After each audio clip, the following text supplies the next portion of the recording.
हरे कृष्णा। महाभारत के इस सेशन में, क्योंकि पिछले 37 दिन से चल रहा था, आज 38 डे है और नवरात्रि का दूसरा भी दिन है। तो सारे ऑनलाइन व्यूअर्स यहाँ पे बैठे प्रभु जी, गुरुकुल के बच्चे, सभी को नवरात्रि की शुभकामनाएं और व्यासदेव के शिल प्रभुपाद जी को, भगवान श्री कृष्ण को स्मरण करते हुए और माँ दुर्गा का विशेष कृपा लेते हुए आज के इस महाभारत सेशन को हम स्टार्ट करते हैं मंगलाचरण से। नारायणं नमस्कृत्यं नरं चैव नरोत्तमं देवीं सरस्वतीं व्यासं ततो जयमुदीरयेत्। तो कई बार हम मूवी देखते हैं, मूवी में हीरो होता है, हीरोइन होती है और एक विलन। बिना विलन के मूवी मजा ही नहीं आता है, हीरो मारेगा किसको। और most of the time as usual hero हमें बेस्ट लगता है, अच्छा लगता है, और जो विलन होता है उसको हीरो पटक देता है, मार देता है। और मोस्ट ऑफ द टाइम हम जब मूवी से बाहर निकलते हैं तो हमारा इम्प्रेशन ज़्यादा हीरो का ही रहता है। महाभारत एक ऐसा एपिक है, एक ऐसा इतिहास है जिसमें एक ऐसे विलन की आज हम बात करेंगे जो कि था विलन लेकिन हमारे हृदय में हीरो की जगह छाप छोड़ गया, चला गया। जो इतना बड़ा ट्रेजेडी किंग था वो हमको आज सबसे बड़ा हीरो लगता है। वो मर्डरर था, वो हमको मार्टियर शहीद हम उसको समझते हैं। वो टेररिस्ट था, हम उसको मसीहा समझते हैं। देखेंगे आखिर ये कौन है ग्रेटेस्ट ट्रेजेडी हीरो, और वो है आज हम बात करेंगे कर्ण की। क्या कर्ण किसी राइट कॉज के लिए मरा था? लॉयल्टी टूल है या गोल है? माँ और शक्ति, क्योंकि नवरात्रि चल रहा है तो हंस और कौवे की एक कहानी। बहुत ज़्यादा हम आजकल कम्युनिकेशन स्किल सीखना चाहते हैं। देखो महाभारत कम्युनिकेशन स्किल भी सिखाता है। ब्रह्मा और शिव ने क्या कहा, लाइफ में क्या बेटर है, स्किल या गोल, कर्णिज्म क्या होता है, और ऐसे बहुत सारे प्रसंगों को हम देखेंगे कि क्या चीज़ है। सबसे पहले स्टार्ट करते हैं, महाभारत का ये कर्ण पर्व चल रहा है। जैसे कि 18 पर्व, 18 अध्याय का भगवत गीता, 18 दिन की लड़ाई और 18 क्षौणी सेना थी, और ये है 17वां दिन। 17वें दिन में हमने देखा था कल। उससे पहले महाभारत जो है, जो उसमें कैरेक्टर हैं, जो चरित्र हैं, उनको हम अलग करके नहीं रख सकते। उनको धर्म के पर्सपेक्टिव से और अधर्म के पर्सपेक्टिव से देखना होगा। कई बार लोग पूछते हैं कि धर्म क्या है और अधर्म क्या है, तो आइए जान ही लेते हैं कि भगवान जो अपने शास्त्रों के माध्यम से बताते हैं कि धर्म क्या है और अधर्म, तो थोड़ा सा नज़र डाल लेते हैं, क्योंकि आज का जो स्टोरी है वो इसी चीज़ पे, पूरा इतिहास इसी पे आधारित है। तो धर्म हम देखते हैं, इट इज वो पास्ट को रिफ्लेक्ट करते हुए लेता है, प्रेजेंट में क्या इम्पैक्ट पड़ेगा, और फ्यूचर का भी इम्प्लीमेंटेशन, यानी पास्ट प्रेजेंट फ्यूचर तीनों को साथ में रखते हुए धर्म बताता है। और अगर हम अधर्म की बात करें तो अधर्म सिर्फ सोचता है नाउ, अभी का, मी, मेरा एंड माई, अहंकार और ममकार। अगर अधर्म देखें तो ये काफी सेल्फिश होता है और डिस्ट्रक्टिव इन नेचर भी होता है।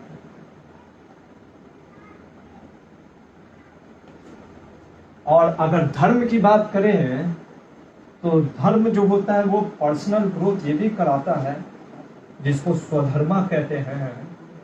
पर्सनल ग्रोथ, ऐसा ग्रोथ जो कि बेनिफिट करता है सोसाइटी के लिए।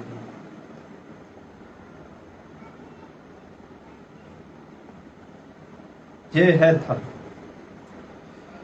और अगर बात करें धर्म की और अधर्म की और इतिहास महाभारत से, तो जैसा कि व्यास देव ने सबसे पहले ही बताया था, क्या चीज, कि एक धर्म का वृक्ष है, ये धर्म का वृक्ष है, ये अधर्म का वृक्ष है।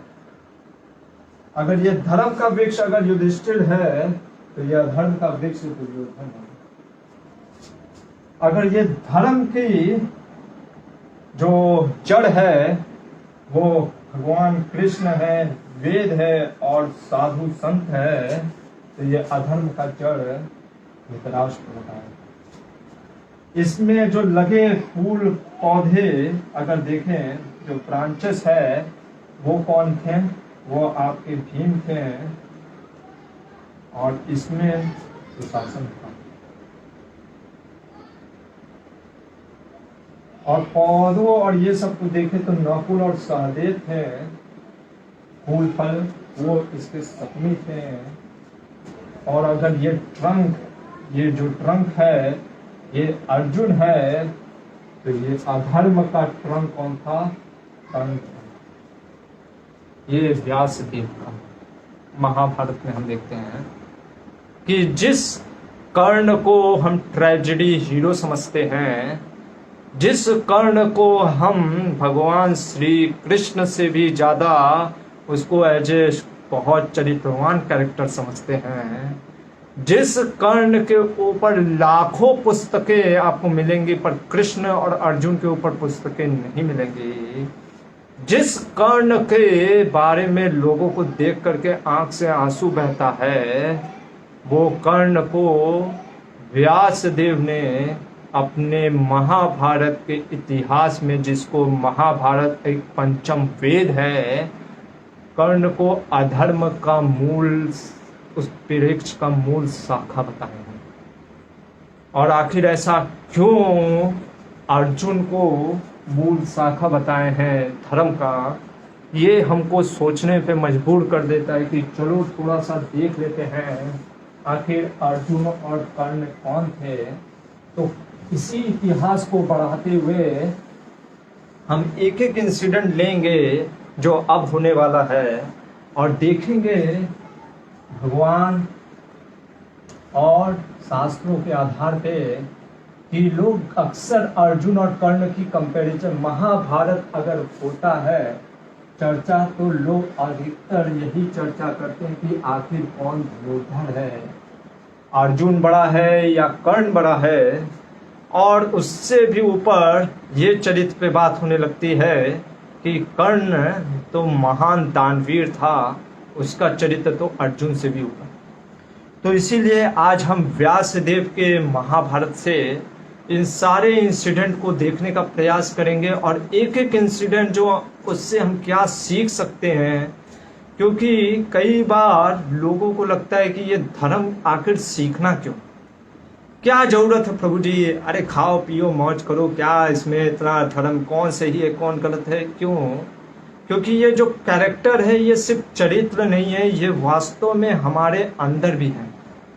कर्ण एक व्यक्ति भी है और कर्ण के जैसा चरित्र हमारे अंदर भी है। अर्जुन एक व्यक्ति है और अर्जुन के जैसा चरित्र हमारे अंदर भी है। तो हम उन चरित्रों को देख करके जो हमारे अंदर ये पनप रहे हैं उसको हम कैसे रोक सकें। क्योंकि अगर देखें तो ये नवरात्रि जो माँ दुर्गा का 9 दिन का उपासना हम करते हैं, तो माँ दुर्गा त्रिशूल लेके महिषासुर जैसे दानवों का वध कर रही है। तो वो महिषासुर जैसा दानव, वो हमारा प्रोपेंसिटी भी हो सकता है, डेमोनियक नेचर। सिर्फ दांत बड़े होने से या सिर बड़ा हो जाने से कोई दानव नहीं होता, हमारे अंदर भी दानव बस रहे हैं। तो कैसे हम अपने अंदर भी जो अधर्म पनप रहा है उसको नष्ट कर सके, ताकि जीवन में जो परम लक्ष्य को प्राप्त करना है वो हम प्राप्त कर सकें। तो कल हमने देखा था 17वें दिन कि जब भीम ने दुशासन का वध कर दिया, और वध करने के बाद वो जोर जोर से चिल्ला रहा होता है और कहता है कि कोई और है जो मेरे से युद्ध करना चाहेगा।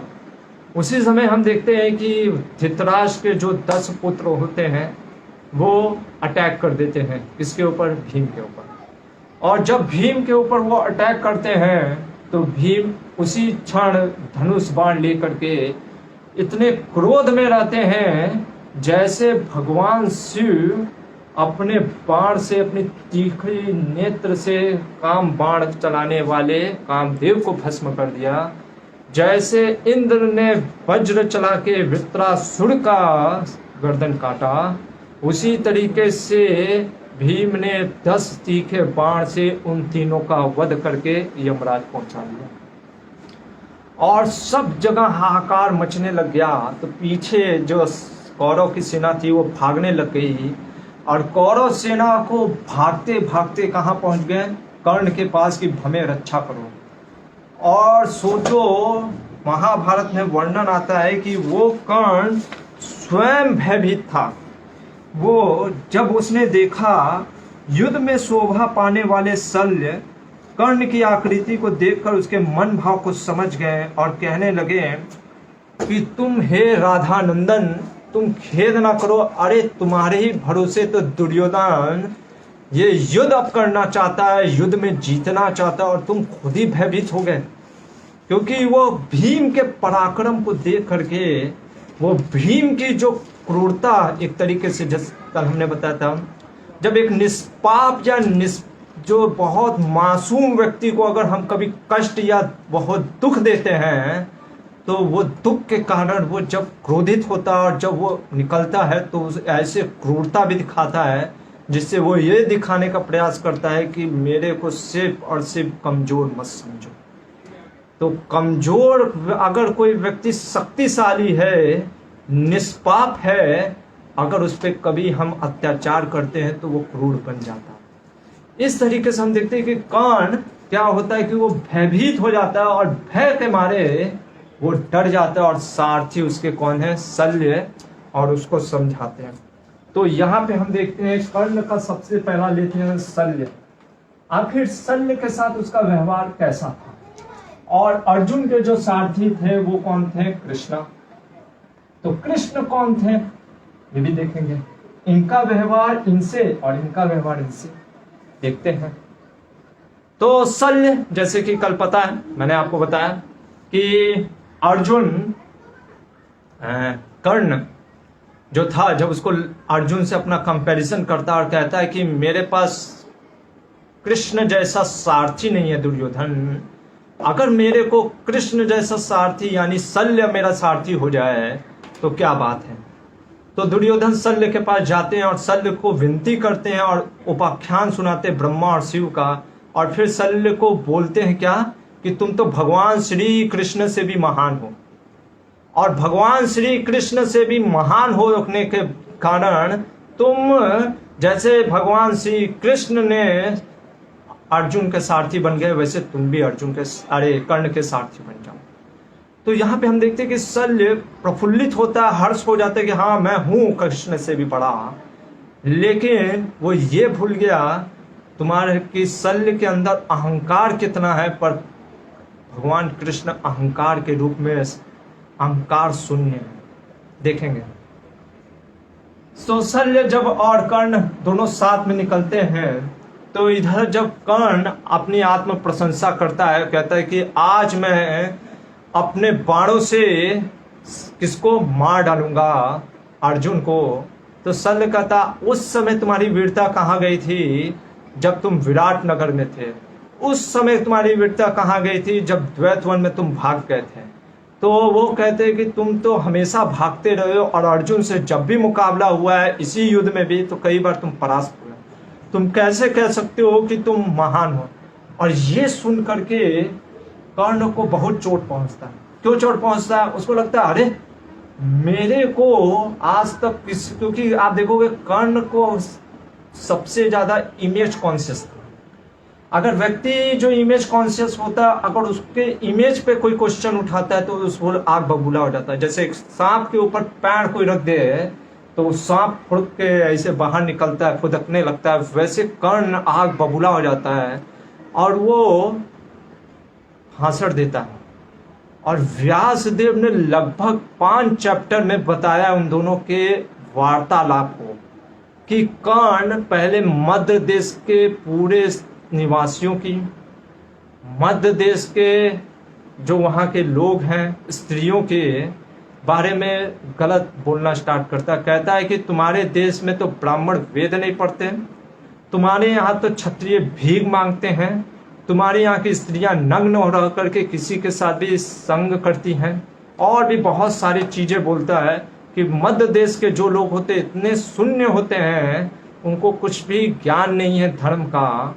ये बोलने के बाद तो हम देखते हैं कि ऐसे काफ़ी पेजेस में महाभारत में ये क्यों वर्णन है, क्योंकि यहाँ पे व्यासदेव समझाना चाहे एक कॉन्सेप्ट ईगो।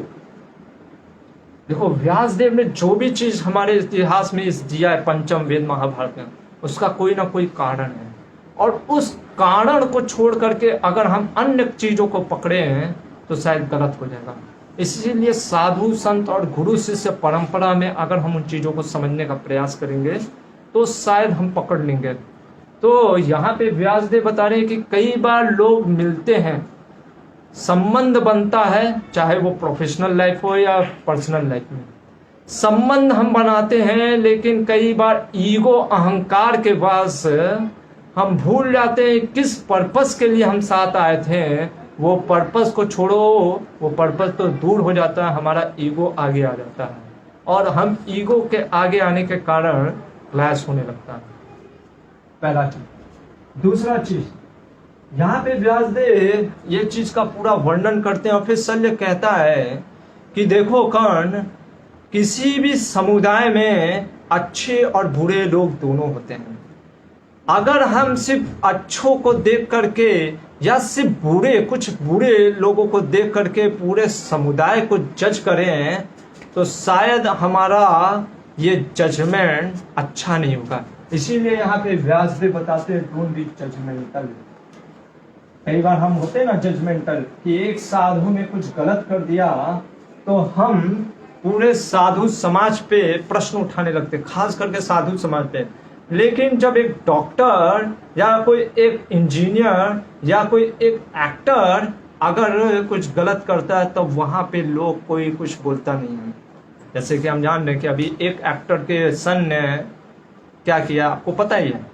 तो but we don't question about that कि यार हम ऐसा, और मैं ये भी नहीं कह रहा कि हमें बोलना चाहिए कि हर एक एक्टर ऐसा है, पर अगर कोई एक साधु से गलती हो जाता है तो हम पूरे साधु समाज पे ओ दिस इज ऑल रबिश, ये तो पैसा कमाने लगे हैं।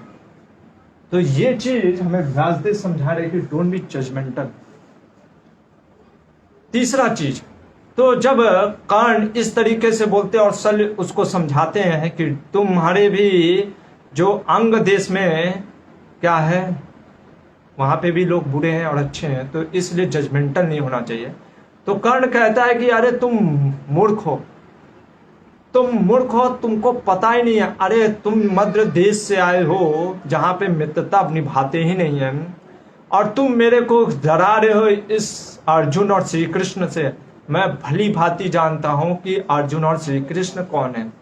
और यहाँ पे एक कहानी सुनाते हैं शल्य, और वो है हंस और कौवे की।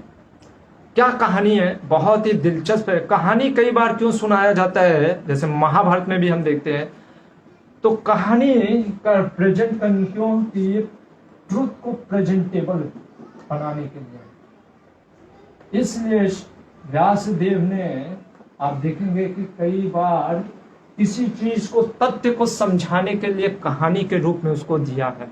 और जो महाभारत है, जो इतिहास है, वो कहानी के रूप में समझाने का प्रयास किया है, क्योंकि कई बार हम ऐसे डायरेक्ट तत्वों को सुनते तो समझ में नहीं आता, तो कहानी के रूप में।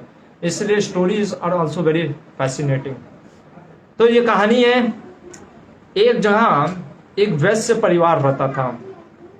वैश्य परिवार में उसके 2-3 एक वैश्य जो था वो अपना खेती बाड़ी ये सब करके अपना जीवन चलाता था। तो उसके घर में जो उसके बच्चे थे वो एक कौवे को पाले हुए थे, और कौवे को क्या करते थे, खिलाते थे खाना। और भोजन देते थे, दाना देते थे, कभी कुछ भी गंदा चीज। अब आप देखोगे कौवा क्या होता है, झूठा खाता है, मांस खाता है, तो वो गलत गलत चीजों में लगा रहता है कौवा। तो ये अगर कौवा खा खा करके खूब मोटा जाता है, और एक बार वहां से जो मानसरोवर में हंस रहते थे, राजहंस, वो वहां से जा रहे होते हैं। जब वो जा रहे होते हैं तो ये जो वैश्य का पुत्र होता है, ये कौवे को बोलता है, अरे कौवा, तुम तो इतना मोटा है, हट्टा कट्टा है, वो देखो क्या राजहंस कैसे उड़ रहा है, तुम उड़ सकता है वैसा क्या? तो कौवा कहता है, मैं क्या, मैं उनसे और अच्छे से उड़ सकता, अभी उनको दिखाता हूं। और ये जाता है कौवा राजहंस हंसों के पास और कहता है कि चलो तुम मेरे को आज बताओ कितने उड़ान तुम उड़ सकते हो। और पहले कहता है कि मैं अपनी व्याख्या करता हूं, और कौवा कहता है मैं 101 क्या प्रकार से उड़ान भर सकता हूं। महाभारत में वर्णन भी आया, तिरछा उड़ान, नीचा उड़ान, ऊपर उड़ान, दाएं उड़ान, ऐसे करके सोचो, ऐसे पूरे उड़ान। शायद हमारे एयरफोर्स वाले अगर देख लें तो शायद अच्छा रहेगा लर्न करेंगे। तो ऐसे 100 प्रकार की उड़ान वो बताता है, और वो कहता है मैं 100 प्रकार के उड़ान उड़ सकता, तुम कितने प्रकार के उड़ान उड़ सकते हो? हंस कहते हैं हम तो एक ही उड़ान जानते हैं और हम उसी से उड़ते हैं। तो यहां पे आप देखो व्यासदेव पहला चीज बोल रहे हैं कि कई बार हम सोचते हैं 100 फीट 100 जगह 100 फीट खोदो या 1 फीट 100 जगह खोदो। वैसे कहने का मतलब ये है, आपको जैसे पानी चाहिए, आप एक काम करो, 1-1 फीट 100 जगह खोदो, आपको पानी मिलेगा? मिलेगा नहीं। पर वही एक जगह 100 फीट खोदोगे तो पानी मिल सकता है? मिल सकता है। पहला चीज व्यासदेव बताना चाह रहे हैं कि व्यक्ति को कई बार वो इधर हाथ पैर मारता है और कुछ नया करने का सोचता है कि मैं नए नए तरीके से, जैसे हम कई बार देखते हैं कि हम भी कई बार अक्सर इस खास करके अभी के जो सिनेरियो में, मॉडर्न सिनेरियो में लोग नया कुछ करना चाहते हैं। अरे कुछ तो नया करना है, कुछ तो आज नया करना है, और वो नया करने के चक्कर में कई बार जो है, जो धर्म है उसके अगेंस्ट भी हो जाते हैं। इसलिए आप देखोगे लोग खास करके वेलकम चेंज,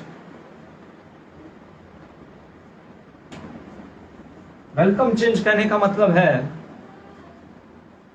जैसे रोज अगर आपको आटा या रोज खिचड़ी खाओगे तो बोर हो जाओगे, खराब लगेगा।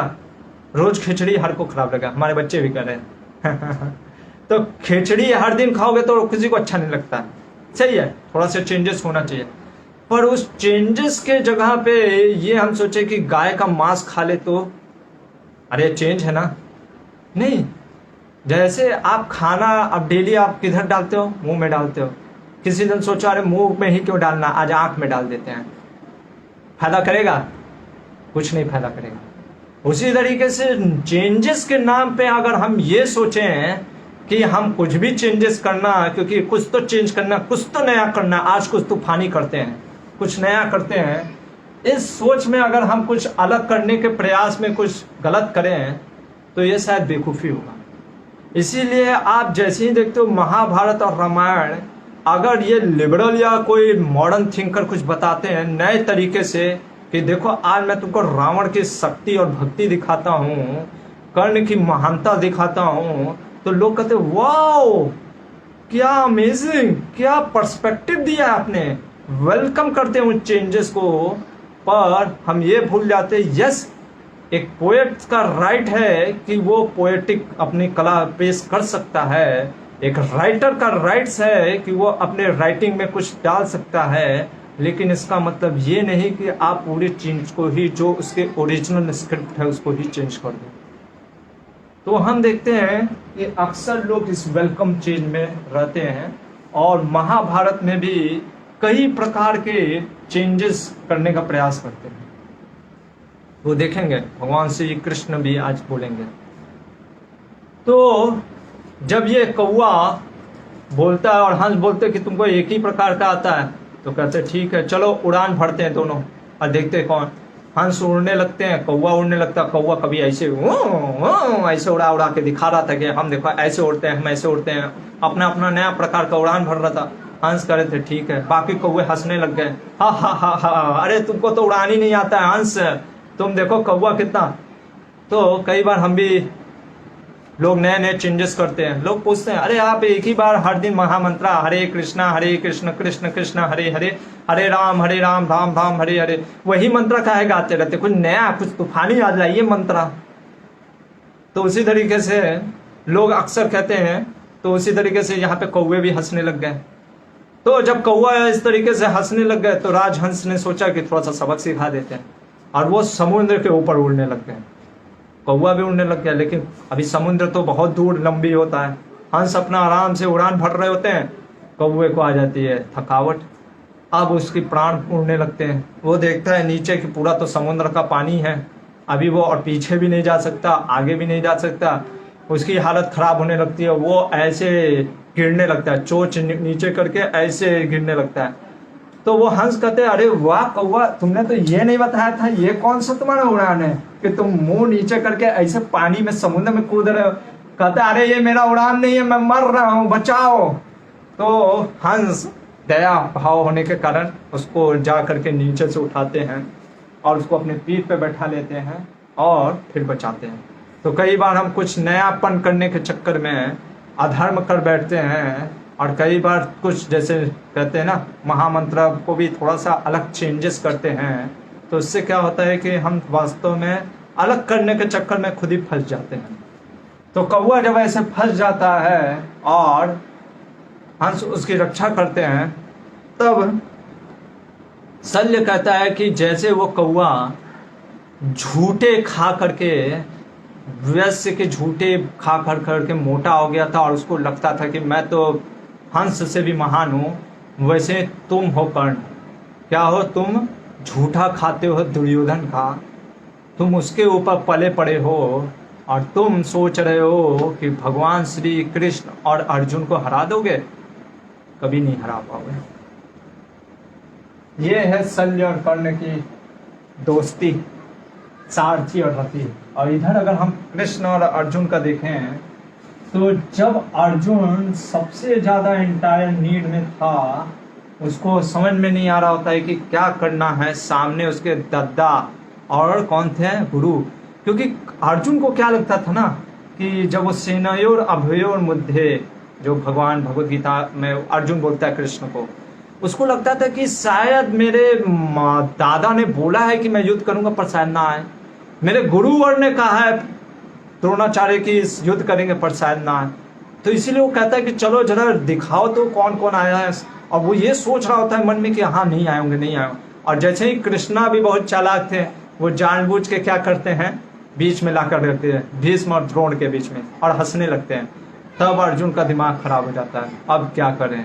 और उस समय भगवान वो दिव्य ज्ञान, भगवत गीता का ज्ञान जो भीष्म पर्व के महाभारत में आता है, वो 18 अध्याय का भगवत गीता का ज्ञान, ऐसा ज्ञान भगवत गीता जो कि अध्यात्म को कैसे व्यवहार में लाना है, इस जगत में लाना है, वो भगवत गीता हमें सिखाता है।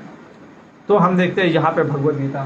फिर जब अर्जुन, जैसे कि कल हमने देखा था कि अर्जुन युधिष्ठिर आपस में थोड़े से तनाव हो गया था दोनों के बीच में, तो कई बार लोग बोलते हैं अरे यूनिटी इन डाइवर्सिटी, कभी तनाव नहीं होना चाहिए। नहीं होगा, ये भौतिक जगत है, यहाँ पे कॉन्फ्लिक्ट होगा, लेकिन सबसे बड़ा चीज है कि ये अगर हम राइट पर्पस के लिए आए, जैसे मैं आपको बताता हूँ, कई बार यूनिटी इन डाइवर्सिटी का लोग गलत मतलब समझ लेंगे। अभी झुंड है, कौवे का झुंड है, क्या वो बाघ को मार देगा? नहीं। मक्खियों का झुंड कहाँ जाते हैं? गंदगी में, ठीक है। उसी तरीके से ये झुंड जरूरी नहीं है। तो हम देखते भले ही दुर्योधन के 100 भाइयों में दुशासन, भले ही दुर्योधन कुछ भी बोलता था करता था, उसके भाई चुप रहते थे, और लोग कहेंगे ओह क्या यूनिटी इन डाइवर्सिटी है। वो गलत मीनिंग है यूनिटी इन डाइवर्सिटी का। पांडवों के बीच में कॉन्फ्लिक्ट होता था, कई बार आपसी मतभेद होते थे, पर मन का भेद नहीं था, क्योंकि सबके मन में कृष्ण थे, सबका एक ही लक्ष्य था, धर्म की स्थापना। जैसे 2 + 2 4 होता है, 4 और कैसे हो सकता है? 2 - 2, 2 × 2 कितना होता है? 4 होता है। 4 - 0 कितना होता है? 4 होता है। तो 4 को प्राप्त करने के लिए असंख्य तरीके हैं। वैसे कृष्ण की प्राप्ति करने के लिए भी बहुत से मार्ग हैं, बहुत तरीके हैं। तो कई बार जैसे किसी भक्त को लगता है कि आज भगवान के लिए रसगुल्ला बनना चाहिए, तो कोई भक्त कह सकता है नहीं नहीं रसगुल्ला नहीं, गुलाब जामुन बनना चाहिए। कोई कह सकता है कि गुलाब जामुन नहीं, सोम पापड़ी बनना चाहिए। पर हर के मत अलग हो सकते हैं, लेकिन विचार क्या है कि भगवान के लिए। तो जब तक अगर भगवान के लिए ठीक है, अगर हमारे लिए ही है, मान लीजिए हमें ही पसंद है सिर्फ सोम पापड़ी, तब अलग बात है। तो इसलिए हम देखते हैं कि भगवान के भक्तों के बीच में भी अगर कोई द्वंद्व होता है, कॉन्फ्लिक्ट होता है, मतभेद होता है, तो उसका मुख्य कारण क्या होता है? मुख्य कारण सिर्फ यही है कि कैसे कृष्ण को प्रसन्न करें। तो जब अर्जुन वहां से निकलते हैं और बहुत से सकून होने लगते हैं, बहुत से दिखने लगते हैं साइन, जिससे कि उनकी विजय की प्राप्ति के, वहां पे भगवान अर्जुन को एक चीज बोलते हैं और कहते हैं, अगर हम देखें तो अर्जुन को कहते हैं भगवान, जो कि अक्सर लोग ये क्वेश्चन उठाते हैं। तो पहले भगवान कृष्ण अर्जुन को क्या बोल रहे हैं कि तुमने अपने धनुष पर जिन जिन वीरों पर विजय पाई है, उसे दूसरा कोई मनुष्य नहीं जीत सकता। यानी भगवान यहाँ पे ग्लोरीफाई करते हैं। हम देखते हैं यहाँ पे उल्टा होता है, लेकिन यहाँ पे कृष्ण अर्जुन को ग्लोरीफाई करते हैं और भगवान कहते हैं कि कैसे तुम महान धनुर्धर हो, लेकिन यहाँ पे सिर्फ कृष्ण ऐसे नहीं है, जो चापलूस टाइप के नहीं है कि सिर्फ ग्लोरीफाई कर रहे हैं, वो अलार्म भी करते हैं। और इस श्लोक को लेकर के कई लोग कहते हैं कि देखो ये श्लोक बताता है कि अर्जुन कर्ण से कम धनुर्धर था। पर मैं आपको और आचार्यों की कृपा से बताऊंगा कि यहाँ पे कृष्ण बोलना क्या चाह रहे थे। इसीलिए शास्त्र के एक श्लोक को आप उठा करके ऐसे दिखाओगे तो गलत होगा। तो ये श्लोक संख्या है 27-28, जो कि है कर्ण के पर्व का 72 चैप्टर। और इसमें कृष्ण क्या बोलते हैं? कृष्ण कहते हैं कि हे पांडुनंदन, मैं महारथी कर्ण को तुम्हारे समान या तुमसे बढ़कर मानता हूं, इसलिए तुम महान प्रयत्न करके तुम्हें उसका वध करना होगा। आप पूरा पढ़ो। भगवान उसको क्या करे, तुमको अगर कोई आपसे बड़ा एक्सपर्ट है, तो जैसे कोई चीज में आपसे ज्यादा नॉलेजेबल है या कोई चीज में भी फील्ड में आगे है, तो यहाँ पे भगवान क्यों बोलेंगे कि उसका वध करो? पहला चीज, वध करने का मतलब अगर शक्ति में वो मेरे से पावरफुल है, ज्यादा है बढ़ के, तो भगवान यहाँ पे क्यों ऐसा कह रहे हैं? समझने का प्रयास करिए। और फिर भगवान वही बात में बोलते हैं, मेरा तो ऐसा विचार है कि राधा पुत्र कर्ण तुम्हें छोड़कर, तुमको छोड़कर इंद्र के कोई भी देवता उसको मार नहीं सकते, इसलिए तुम मारो। तो यहाँ पे भगवान अर्जुन को अलार्म कर रहे हैं कि सतर्क रहो, तुमको युद्ध करना है। कहने का मतलब तुम उसको छोड़ मत देना। ये मत सोचने लगना कि यहाँ पे भगवान उसको ये बताना चाह रहे कि डोंट बी कॉम्प्लिसेंट। जैसे कि हमने देखा था पहले दूसरे दिन के युद्ध में कि दुर्योधन जब घटोत्कच को देखता है और सोचता है कि ये क्या कर लेगा, तो यहाँ पे भगवान यही बता रहे कि अलार्म कर रहे हैं, सतर्क कर रहे हैं अर्जुन को कि तुम उसको ऐसे साधारण मत ले लेना कि उसका वो चला गया क्या, शक्ति बाण, क्योंकि उसके पास अभी भी परशुराम के दिए हुए ब्रह्मास्त्र हैं, दिव्य अस्त्र है, बहुत से अस्त्र था। लोग कहते हैं कि अरे कर्ण का वो चला गया तो कुछ नहीं था, बहुत हम देखेंगे सारे दिव्यास्त्र ब्रह्मास्त्र जितना अर्जुन को ज्ञान था, वितना उसको भी ज्ञान था। बस अर्जुन के पास पाशुपात अस्त्र था, वो उसके पास नहीं था, जो कि उसके पास शक्ति बाण था, वो चला गया। तो इसलिए यहाँ पे भगवान अर्जुन को ऐलान कर रहे हैं। पर यही भगवान आप देखोगे बार बार बोलते हैं कि तुम राधा पुत्र, राधा नंदन कर्ण क्या तुम इंद्र से भी महान हो। और द्रोणाचार्य, भीष्म पितामह, व्यासदेव बोलते हैं कि अर्जुन महान धनुर्धर है और उसके जैसा धनुर्धर कोई नहीं है। तो इस पे हमें डाउट नहीं करना चाहिए कि अरे भगवान ने ऐसे बोल दिया। भगवान ने उसको ऐलान करने के लिए बोला, उसको सतर्क रहने के लिए बोला, ना कि उसका मनोबल गिराने के लिए बोला। हरे कृष्ण। तो ये चीज है। इसके बाद हम देखते हैं, ये हुआ कृष्ण और शल्य, मतलब कि जो सारथी थे उनके। अब अगर बात करें दूसरा, तो हम देखते हैं कि कर्ण का आखिर स्त्री एक वोमेन के प्रति क्या उसका व्यवहार था। मैंने आपको बताया भी था ये आदि पर्व, सभा पर्व में, कि कर्ण जब द्रौपदी का विवाह हो जाता है, कितना गंदा वर्ड बोलता है। कहता है एक स्त्री तो चाहती है कि उसके कई प्रकार से, कई पुरुष से वो संबंध बनाना चाहती है, इसलिए द्रौपदी को जब धर्म युक्त मिल गए 5 पति, तो फिर क्यों ना मजा आएगा उसको। और द्रौपदी को क्या बोलती है, द्रौपदी के लिए स्पेशल क्या इसका प्रति रहता है, वो द्रौपदी को क्या क्या बोलता है। सबसे पहले यही जो कर्ण होता है, क्या कहता है, इसको नग्न करने का प्रयास करता, बोलता है कि इसको नग्न करना चाहिए। दूसरा चीज वैश्या बोलता है। तीसरा चीज कहता है कि कोई पति ढूंढ लो, क्योंकि तुम्हारे ये सब पति तो नपुंसक कायर हो गए हैं। और इसी के कहने के बाद दुर्योधन ने अपनी जांग, खुली जांग दिखाई थी इसको, द्रौपदी को। तो ये है हमारा कर्ण। जैसे कि ये नवरात्रि चल रहा है और हम देखते हैं माँ और शक्ति, शक्ति और शक्तिमान। जैसे शक्तिमान नहीं, शक्तिमान मतलब भगवान, जैसे राधा कृष्ण, सीताराम या शिव और पार्वती। तो हम देखते हैं कि शक्ति को शक्तिमान से और शक्तिमान को शक्ति से अलग नहीं किया जा सकता। उसी तरीके से जो माँ होती है उसके 2 चीज होते हैं। एक अगर माँ का देखा जाए तो उसका एक कंपैशन भी होता है और पैशन भी होता है। माँ का पैशन कहने का मतलब है उसका जज, जो वो हमको दुर्गा या काली के रूप में दिखती है तब। और कंपैशन, जैसे कि अगर हम देखें रामायण से, तो माँ सीता, माँ सीता कंपैशन थी किसके, हनुमान के प्रति।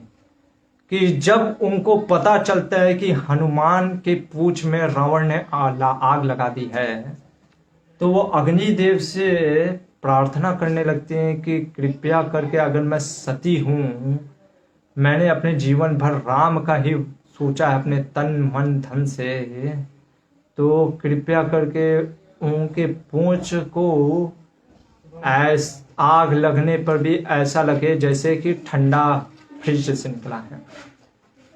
तो उस तरीके से जब माँ सीता का ये कंपैशन, ये दया की भावना है, माँ की ममता, वही सीता जो है वो रावण की मृत्यु का कारण बनी। मंदोदरी, जब रावण मर जाता है, मंदोदरी कहती है राम के बाण से तुम्हारी मृत्यु नहीं हुई है रावण, ये सीता के जो आंख से आंसू निकले हैं, इस कारण से तुम मरे हो। वही हम देखते हैं कि वो द्रौपदी, आगे के एपिसोड में देखेंगे, अश्वत्थामा को छोड़ देती है, जो कि उसके 5 पुत्र को निर्दयता से मार देते हैं। लेकिन वही द्रौपदी एक भी कौरवों के 100 पुत्रों को और कर्ण को छोड़ती नहीं है, क्योंकि जो माँ होती है वो शक्ति भी होती है, वो राधा भी होती है, और वो भवानी और काली भी होती है। तो इसलिए ये हमारे ऊपर निर्भर करता है कि हमको उनका कंपैशन चाहिए या उनका रुद्र रूप काली के जैसा पैशन देखना है। और हम अर्जुन के चरित्र को देखें अगर वोमेन के प्रति, तो उर्वशी जब अर्जुन जाते हैं और उनके पिता उर्वशी को जब अर्जुन को समक्ष भेजते हैं और उर्वशी कहती है कि तुम मेरा संग करो, अर्जुन कहते हैं मैं तो आपको माँ की दृष्टि से देख रहा हूँ, मैं जैसे कुंती को अपनी माता समझता हूँ, सची को अपनी माता समझता हूँ, वैसे तुमको मैं अपनी माता के समान समझता हूँ, क्योंकि आप पुरुरवा की पत्नी थी जो कि मेरे पूर्वज थे। वो स्वर्ग लोग जहाँ की भोग की तृप्ति की जाती है वहां पे संवेदनशीलता नहीं रहता है, पर ये अर्जुन की महानता है कि उर्वशी के होने के बाद भी अर्जुन उसको माँ के जैसा देख रहा है, भोग के जैसा नहीं। उत्तरा जब विराट को पता चलता है कि जो ये पंच मेरे यहाँ सेवा करते थे ये पांडव हैं और जो बृहन्नला था वो वास्तव में अर्जुन है, तो वो अपनी पुत्री उत्तरा, एकमात्र पुत्री उत्तरा को देते हैं अर्जुन के लिए। और अर्जुन कहते हैं कि मैं इसको अपनी पुत्री के रूप में देख रहा था क्योंकि ये मेरी शिष्या है, इसलिए ये गलत होगा अगर मैं इसको पत्नी बनाऊंगा। हाँ, क्योंकि मैं संबंध बनाना चाहता हूं, तो क्योंकि पुत्री के रूप में देखा था तो इसको मैं पुत्र वधू बनाता हूं और इसको अभिमन्यु के साथ विवाह कराता हूं। ये है चरित्र अभिमन्यु, कर्ण और अर्जुन का। इसके बाद आगे देखते हैं कि अगर कर्ण का फिर चरित्र देखें गुरु के प्रति, या उससे पहले ब्राह्मण के प्रति, तो हाँ ब्राह्मण को दान देता था, पर किस लिए दान देता था मैंने आपको पहले ही बताया कि इसका दान देने का उस समय लक्ष्य ये था कि मैं अर्जुन पे विजय प्राप्त कर लूं। इसके दान देने का ये लक्ष्य था कि मैं कितना बड़ा दानवीर हूं। व्यासदेव ने मेंशन किया है कि हाँ ये जब दान देता था तो सोचता नहीं था क्या दान देना है, पर दान जब भी देता था उसके पीछे ये मकसद उसका था, कुछ पर्पस। तो ये एक बार क्या होता है, ये स्वयं कर्ण बोल रहा है, शल्य को बता रहा है कि मैं एक बार युद्ध अभ्यास के लिए ऐसे ही प्रैक्टिस कर रहा होता हूँ बाणों से, धनुष से। एक बछड़ा होता है, ब्राह्मण का बछड़ा, मैं उसको समझ नहीं पाया और उस बछड़े के ऊपर मैंने तीर चला दिया जिससे कि उसकी मृत्यु हो गई बछड़े की। और ये कर्ण, आप विश्वास नहीं करोगे ये क्या करता है, ये कर्ण, ये आप पढ़ सकते हो, कर्ण पढ़ो का, ये स्वयं कर्ण बोल रहा है। हम इसको अलग तरीके से भले ही दिखा दें, पर अगर जिसने पाप किया, अगर वो स्वयं बोल रहा है मैं किस पर्पस के लिए, क्या चीज के लिए किया, तो हमें उसकी बात को सुनना चाहिए, ना कि अपने मन से कुछ अगर बता रहे हैं। इसीलिए मैं इसमें श्लोक भी लिख दे रहा हूं। तो अगर आप देखोगे तो कर्ण क्या बोलता है, कर्ण कहता है कि महाधराज शल्य, मैं उस ब्राह्मण को 1000 गायें 600 बैल दे रहा था, परंतु उसका कृपा प्रसाद प्राप्त ना हो सका। मतलब उसको दान से खरीदना चाह रहा था ब्राह्मण को, क्योंकि ब्राह्मण क्रोधित हो गया था। कितना?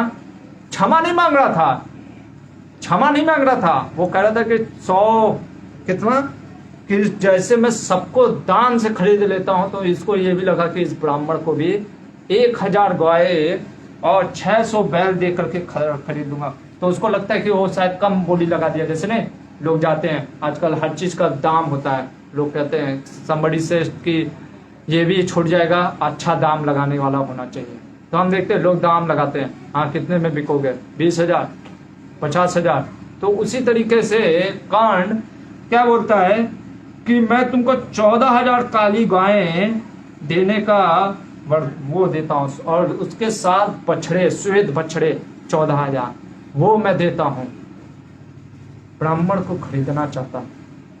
वो ब्राह्मण कहता है, अरे दुष्ट, तुम लोभ देकर ब्राह्मण की उत्तम गति का विनाश ना करो। देखो, ब्राह्मण कह रहे हैं कि तुम जो लोभ देकर के मेरा ब्रह्मत्व विनाश करना चाहते हो वो मत करो। और उसको श्राप देते हैं कि जिस समय तुमको सबसे ज्यादा जरूरत होगी, ये क्योंकि तुम असत्य, देखो भूमि देवी सब कुछ बर्दाश्त कर सकती है, लेकिन एक असत्य भाषण वाले व्यक्ति को कभी बर्दाश्त नहीं कर सकती। और चूंकि ये कर्ण इतना पापी था, हम कहते हैं कि अरे कर्ण के साथ ऐसा हुआ, आप उसके पीछे देखो ना, उसको क्यों ये दंड मिला, कर्ण के पीछे का रहस्य तो जानो। तो ये ब्राह्मण श्राप देते हैं कि तुम्हारी धरती जो है, ये धरती माता तुम्हारे रथ को निगलने लगेगी, खींच लेगी, तुम्हारे पहिए धरती में फंस जाएंगे जब तुम सबसे बड़ा युद्ध करने अपने परम शत्रु के लिए जाओगे। हरे कृष्ण। ये है कर्ण का ब्राह्मण के प्रति चरित्र। और अगर अर्जुन का ब्राह्मण के प्रति चरित्र देखें तो जब एक ब्राह्मण के पुत्र मरने लग गए कई बार, तो वो आ करके सीधे, सोचो कितना, मतलब कि उस समय फ्रीडम ऑफ स्पीच था कि आप डायरेक्ट राजा को बोलते थे कि राजा आपकी वजह से मेरे पुत्र मर रहे हैं। यानी अगर पिता के सामने पुत्र की मृत्यु हो जाए तो यानी राजा दोषी है। क्यों? क्योंकि कुछ तो पाप हो रहा है जो आप नहीं रोक पा रहे हो, जिसके कारण से मेरा पुत्र मर रहे हैं। और उस समय जब वो ललकारने लगते हैं और वहां पे बलराम और भगवान कृष्ण भी बैठे होते हैं, जब वो इस तरीके से उग्रसेन को ललकार रहे थे ब्राह्मण, तो ये अर्जुन उठते हैं और कहते हैं मैं आपके पुत्रों की रक्षा करूंगा और मैं आपके सारे पुत्रों को लेकर के आऊंगा। तो ब्राह्मण कहता है, अरे जहां कृष्ण कुछ नहीं बोल रहे वो तुम क्या कर पाओगे? कहे कि मेरे को पता नहीं कृष्ण क्या करेंगे, बलराम क्या करेंगे, मैं महादेव की सौगंध खा के कहता हूं कि अगर मैं आपके पुत्र की रक्षा नहीं कर पाऊंगा तो अग्नि में कूद पड़ूंगा। और हमारे आचार्य कहते हैं कि वहां पे महादेव शिव की क्यों कसम खाई, क्यों कृष्ण की नहीं? क्योंकि अर्जुन ये विश्वास दिलाना चाहता था ब्राह्मण को कि मैं सही में तुम्हारे पुत्र की रक्षा करूंगा। तो जब वो इस तरीके से बोलते हैं और फिर जो अर्जुन होते हैं बचाने का प्रयास करते हैं, लेकिन बचता नहीं है वो ब्राह्मण का बच्चा फिर से। तो जब वो कूदने वाले होते तो भगवान कहते चलो ढूंढते हैं, और वो ढूंढते ढूंढते फिर महाविष्णु के पास जाते हैं जो वो ब्राह्मण के बच्चे को ले लेते थे। और महाविष्णु कहते हैं मैं आपके और अर्जुन के दर्शन को देखना चाहता हूँ। इससे भी ये साबित होता है कि जैसे भागवत में कहते हैं ना, एते चांस कला पुंस कृष्णस्तु भगवान स्वयं। कई बार लोगों को डाउट होता है कि कृष्ण विष्णु से आया या विष्णु कृष्ण से आया, खास करके भारत में। तो यहाँ पे हम देखते हैं कि महाविष्णु जो कारणों दक्षाई विष्णु, वो भी भगवान कृष्ण के रूप से आकर्षित हो जाते हैं। तो कृष्ण कितने मनमोहक है कि विष्णु नारायण को भी आकर्षण कर देते हैं। तो हम ये देखते हैं कि उसका ब्राह्मण के प्रति क्या प्रेम था, किसका? अर्जुन का। उसी तरीके से अगर हम ये देखें, अर्जुन जो कर्ण था वो एडवर्ड सिचुएशन में वो चल नहीं पाता था उसके, इसीलिए आप देखो युधिष्ठिर महाराज ने क्या मांगा कर्ण के लिए? शल्य से कि आप उसको इन्वोक करते ना, प्रोवोक करते रहना। और हम देखते हैं जैसे ही कर्ण को द्रौपदी ने बोला तो सूत पुत्र कर्ण तो विचलित हो गया था और वो बाण नहीं चला पाता। बाण चलाता है पर निशाने पे नहीं लगता है। और वही कुंती पुत्र अर्जुन को भी लोग कह रहे थे कि अरे तू ब्राह्मण होके क्या करेगा जब इतना क्षत्रिय नहीं कर सकते। हम देखते हैं वो अर्जुन वहां पे निकल जाता है। तो ये एडवर्स कंडीशन में फेल हो जाता था, और यही अर्जुन एडवर्स कंडीशन में क्या होता था और विक्टोरियस निकलता था। ये डिफरेंस था अर्जुन और कर्ण में। उसके बाद हम देखते हैं कि जब इस प्रकार से कर्ण युद्ध करने लग जाता है। शल्य की जो हम कथा कर रहे थे कि शल्य जब बोलता है कि तुम युद्ध करो, तुम्हारे ऊपर दुर्योधन भरोसा लगाया हुआ है, तो कर्ण क्या करता है, फिर युद्ध करना स्टार्ट करता है। और कर्ण के साथ उसका जो पुत्र होता है वृषसेन, जो कि बहुत ही प्रिय पुत्र होता है उसका, और वृषसेन के साथ वो पुत्र और पिता दोनों साथ में युद्ध कर रहे होते हैं और भीम को घायल कर देते हैं। और नाकुल को बहुत घायल हो जाता है, तो नाकुल जा करके बोलता है, भैया अर्जुन आज इस कर्ण के पुत्र को मार डालिए।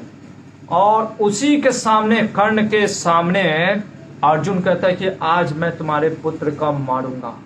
और वो ऐसे बाण चलाता है, ऐसे बाण चलाता है कि कैसे कैसे बाण, तो ऐसे बाणों को, वो तीखे बाणों को चलाता है कि जिससे कि वृषसेन के गर्दन उड़ जाते हैं। और यहाँ पर हम देखते हैं कि जो कर्ण का पुत्र था वृषसेन, वो कर्ण के साथ होते हुए भी अर्जुन ने उसको पीछे से नहीं मारा, बल्कि कैसे मारा, आगे ही से मारा और उसके पिता के सामने मारा। पर यहाँ पे अभिमन्यु का जीवन में अगर देखे, जो इसका पुत्र था अभिमन्यु कर्ण अर्जुन का, तो कर्ण ने इसको पीछे से मारा था, हत्या किया था। और उसके अलावा जब अर्जुन को दूर हटा दिया गया था, यहाँ पे तो कर्ण उसके साथ था, फिर भी अभिमन्यु को तो दूर हटा दिया गया अर्जुन से, तब उसकी हत्या की गई। तो आप समझ सकते हो कि कितना क्रूर और कितना कपटी था ये कर्ण। इसके बाद हम देखते हैं कि जो कर्ण होता है वो अधिकतर कभी किसी की नहीं सुनता था, वो किसी का बात को उसका सुनना ही नहीं होता। वो भी हम देखेंगे आज अभी कि क्या होता है। और उससे पहले और अर्जुन का हम देखते हैं कि वो भगवान के हर एक वचनों को मानता है, पालन करता है। इवन दो ऐसे ऐसे मुसीबत में भी आज वो चीज कार्य करेगा जो कि उसको फिर से ऐसा लगता है कि नहीं करना चाहिए, पर भगवान के वचनों के लिए वो करेगा। तो जब इस तरीके से अर्जुन और कर्ण की युद्ध प्रारंभ होने लग गया, क्योंकि अब इसका पुत्र भी मारा गया, तो बहुत ही भयंकर युद्ध होने लग गया कर्ण अर्जुन का। तो इस युद्ध को देखने के लिए कौन आए, सारे देवी देवता। और कर्ण के पक्ष से कौन थे और अर्जुन के पक्ष से कौन थे, अगर हम इसका विश्लेषण करें तो व्यास देव ने पूरा 10-20 श्लोकों में पूरा विश्लेषण करते हुए बता रहे हैं कि जो कर्ण के पक्ष में कौन है, असुर, दानव, प्रेत, पिशाच, सर्प। आप कहोगे ये सब अपने मन से नहीं बोल रहा हूं मैं, आप पढ़ सकते हो 87 चैप्टर में ये पूरा दिया हुआ है। और 40th वर्ष में आप देख सकते हो असुर, दानव, ये सब दिया हुआ है कर्ण के पक्ष में। अर्जुन के पक्ष में कौन आए, अर्जुन के पक्ष में आए देवता, वेद, उपनिषद और मुनि, ऋषि मुनि। और अर्जुन के जो पिता थे इंद्र भी अर्जुन के साथ हो जाते हैं। लेकिन जो सूर्य देव होते हैं वो कर्ण का साथ देते हैं। और जब सूर्य देव और इंद्र में बहस होने लग जाता है कि कौन मतलब जीतेगा, जैसे कई बार नहीं हम कहते अरे नहीं ये जीतेगा, ये टीम जीतेगा, और फिर वो कहते हैं कि वो टीम जीतेगा, तो दोनों में लड़ाई होने लगता है। तो दोनों जाते हैं पितामह ब्रह्मा जी के पास और भगवान शिव के पास और बताते हैं आपसी मतभेद का। वहां पे ब्रह्मा जी और शिव जी ने जो बोला ये सुनने का चीज। ब्रह्मा जी और शिव जी बोलते हैं अर्जुन को, इसको इंद्र को और कर्ण सूर्य को कि हमें कुछ चीजें अच्छा लगता है, कुछ चीजें अच्छा नहीं लगता है। जैसे गुलाब जामुन किसी को अच्छा लग सकता है, किसी को अच्छा नहीं लग सकता। किसी को रोटी सब्जी अच्छा लगता है, किसी को अच्छा नहीं लगेगा। किसी को दाल और वो दही या दही और भात, दही और चावल अच्छा लगता है। तो हर का जैसे हम देखते हैं कि साउथ इंडियन को दही चावल, नॉर्थ इंडियन को आलू के पराठे, तो हर का अपना अपना लाइकिंग और डिसलाइकिंग होता है। लेकिन भगवान ब्रह्मा और शिव यहाँ पे कहते हैं, जब बात यूनिवर्सल धर्म की आती है, जब धर्म की चर्चा हो रही होती है, जब धर्म के बारे में बात कर रहे होते हैं, तब क्या होना चाहिए, हमें हायर पर्पस को देखते हुए लाइकिंग और डिसलाइकिंग को हटा करके इसलिए आना चाहिए, क्योंकि धर्म क्या करता है, धर्म क्या सिखाना चाहता है, वो हायर सोसाइटी के लिए, फॉर द राइट पर्पस के लिए। इसलिए लाइकिंग और डिसलाइकिंग को छोड़ करके जो रिजल्ट्स हैं, जो कि not to limited to a few people, for a large people के लिए, इसलिए ब्रह्मा और शिव यहाँ पे बताते हैं कि अर्जुन और कृष्ण वो तो नर और नारायण है, और नारायण जहाँ है वहीं धर्म है, वहीं वेद है।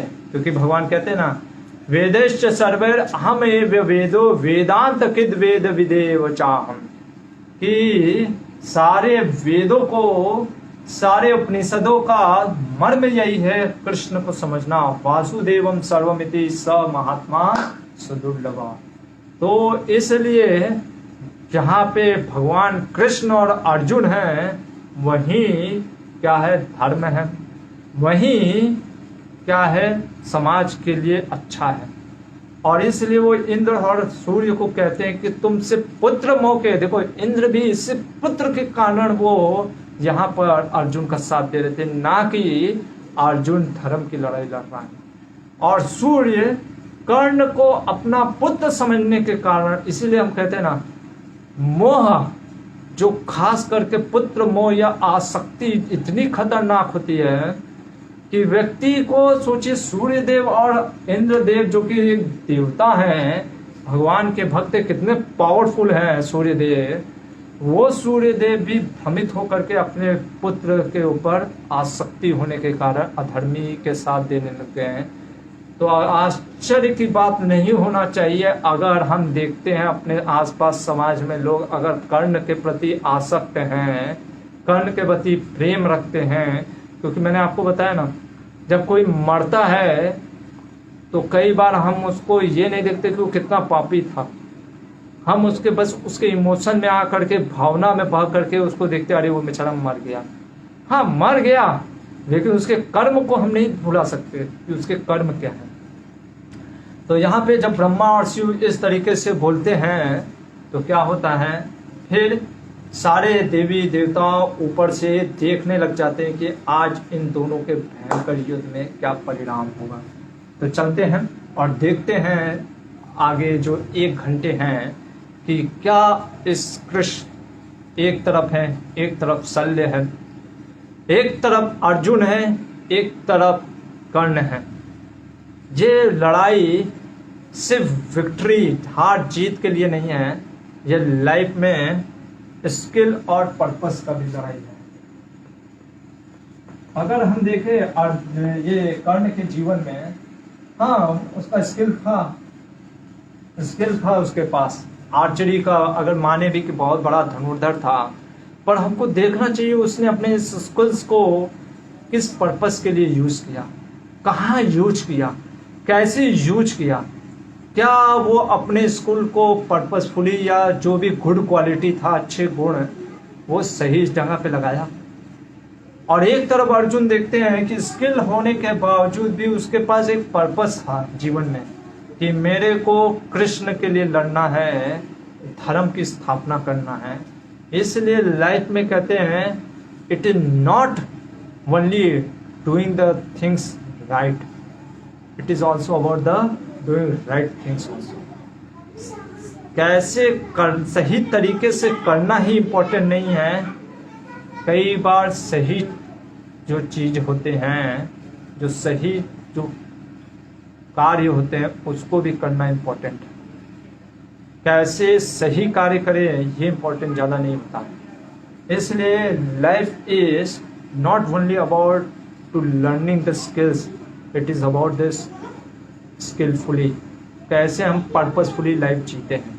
इसलिए स्किल और पर्पस में अगर पूछा जाए कि क्या बेटर है हमारे जीवन के लिए, तो ये हमको सोचना चाहिए कि क्या हमारा जो जीवन है एक उद्देश्य पूर्वक है, क्या हमारा जो जीवन एक पर्पस के लिए है, या सिर्फ हम एक समाज में बोझ बन करके समाज में कुछ पर्पस न रह करके एक ऐसे ही जीवन जी है। तो ये जो कर्ण और अर्जुन की जो युद्ध है, तो जब कर्ण और अर्जुन दोनों युद्ध कर रहे होते हैं, दोनों अलग अलग दिव्यास्त्र, कभी वो अग्नि अस्त्र तो ये वायु अस्त्र, कभी वो ऐसे दिव्यास्त्रों को चलाता था जिससे कि जल की वर्षा होती थी तो ये अग्नि बरसाता था। जब इस तरीके से दोनों लड़ रहे होते हैं तो अचानक से एक बाण में कर्ण के सांप आता है, और वो सर्प जो होता है, वो सर्प अगर हम देखें, एक मिनट, हाँ, ये सर्प का नाम होता है अश्वसेन। अश्वसेन करके ये सर्प होता है। जब खांडव वन को आग लगाते हैं अग्निदेव की कृपा से, और वहां पे जितने भी सर्प थे उनको मार रहे होते हैं कृष्ण और अर्जुन, तो ये अश्वसेन अपनी माता के गर्भ में चला जाता है, और चूंकि इसकी माँ का शरीर नष्ट हो जाता है पर इसका नष्ट नहीं होता है, तो इसको क्रोध आता है, और ये क्रोधित होने के कारण ये प्रतिज्ञा लेता है कि मैं कैसे भी अर्जुन के वध का कारण बनूंगा।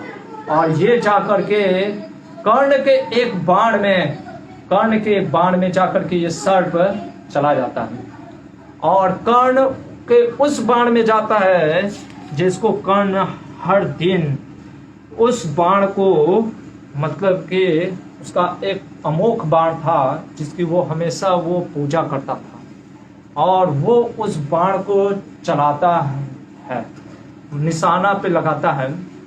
और यहाँ पे हम देखते हैं कर्ण क्या कहता है, अगर हम पढ़ें तो कर्ण कहता है, कर्ण से पहले शल्य क्या करते हैं उसके सारथी, तुम्हारा यह बाण शत्रु के कंठ में नहीं लगेगा, तुम जो इसके मुख में कंठ में लगाने कर जा रहे हो उसके बदले में तुम उसके छाती पे लगाओ। क्या बोल रहे हैं शल्य, कि तुम उसके छाती पे लगाओ।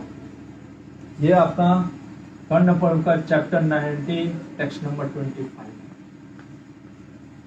और आगे सर्प लगा हुआ है। पहले ही से वो बाण अमुख है, अलग है, और उसके आगे सर्प लगा है, और ये बाण को क्या कहते शल्य कि तुम कंठ में ना लगा करके छाती पे लगाओ। देखो यहीं पे मात खा जाता था कर्ण।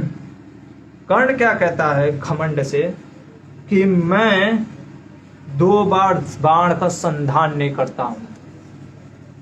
वो सुनता ही नहीं उसका, किसका, शल्य का। वो कहता है कि मैं जब एक बार बाण लगा दिया तो मैं फिर सुनता नहीं। जैसे कुछ लोग कहते ना, मैं जब एक बार कमिटमेंट कर देता हूं तो फिर किसी की नहीं सुनता, तो वही वाला वहीं से निकाला यहाँ। तो ऐसे लोग जब किसी की नहीं सुनते हैं तो क्या होता है, जीवन में इनके तबाही आता है। जैसे रावण ने बोला था कि 3 प्रकार के लोग होते हैं अपने मिनिस्टर को। बातें अच्छी करता था पर दिक्कत ये था वो खुद फॉलो नहीं करता था रावण। पहला चीज वो बोलता था वो फर्स्ट क्लास पर्सन, उत्तम श्रेणी के लोग होते हैं जो धर्मों को जानते हैं।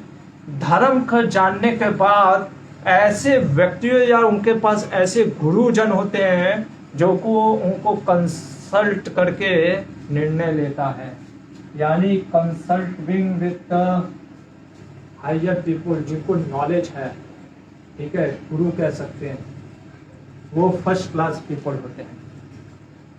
क्या पर रावण ने कभी कंसल्ट किया? जब उसने सीता को एब्डक्ट मतलब हरण किया, किसी का कंसल्ट किया, इवन दो मारीच समझाने भी आता है, फिर भी क्या वो सुनता है? तो बस उसको पता था पर वो सुनता नहीं था, करता नहीं था। दूसरा चीज वो कहता दूसरे क्लास के पीपल वो होते हैं जो खुद से अपने ही निर्णय लेते हैं। डिसीजन जो होता है ज्ञान तो होता है लेकिन डिसीजन इंडिपेंडेंटली अपने इंटेलिजेंस से ज्यादा लेते हैं, अपने ऊपर ज्यादा उनको विश्वास होता है। और तीसरा जो नीच श्रेणी के जो सबसे छोटे सोच के या उच्च मतलब कि श्रेणी के निम्न श्रेणी के लोग होते हैं, वो होते हैं कि जो सिर्फ और सिर्फ इमोशन के ऊपर निर्णय लेते हैं। और हम देखते हैं मोस्ट ऑफ द पीपल आज समाज में भावनात्मक होकर के निर्णय लेते हैं। भावनात्मक, चाहे संबंध की बात हो, चाहे कोई प्रोफेशनल लाइफ में डिसीजन की बात हो, हम सिर्फ भावना को ही लेते हैं, बुद्धि का प्रयोग कभी कभी करते हैं। और रावण कह रहा है, सोचो रावण कह रहा है कि हमें हमेशा डिसीजन ऐसे कंसर्न मतलब कि किसी बड़े सीनियर से लेकर के डिसीजन लेना चाहिए। कर्ण अधिकतर टाइम इस श्रेणी में आता है सेकंड में कि वो इंडिपेंडेंट डिसीजन लेता था।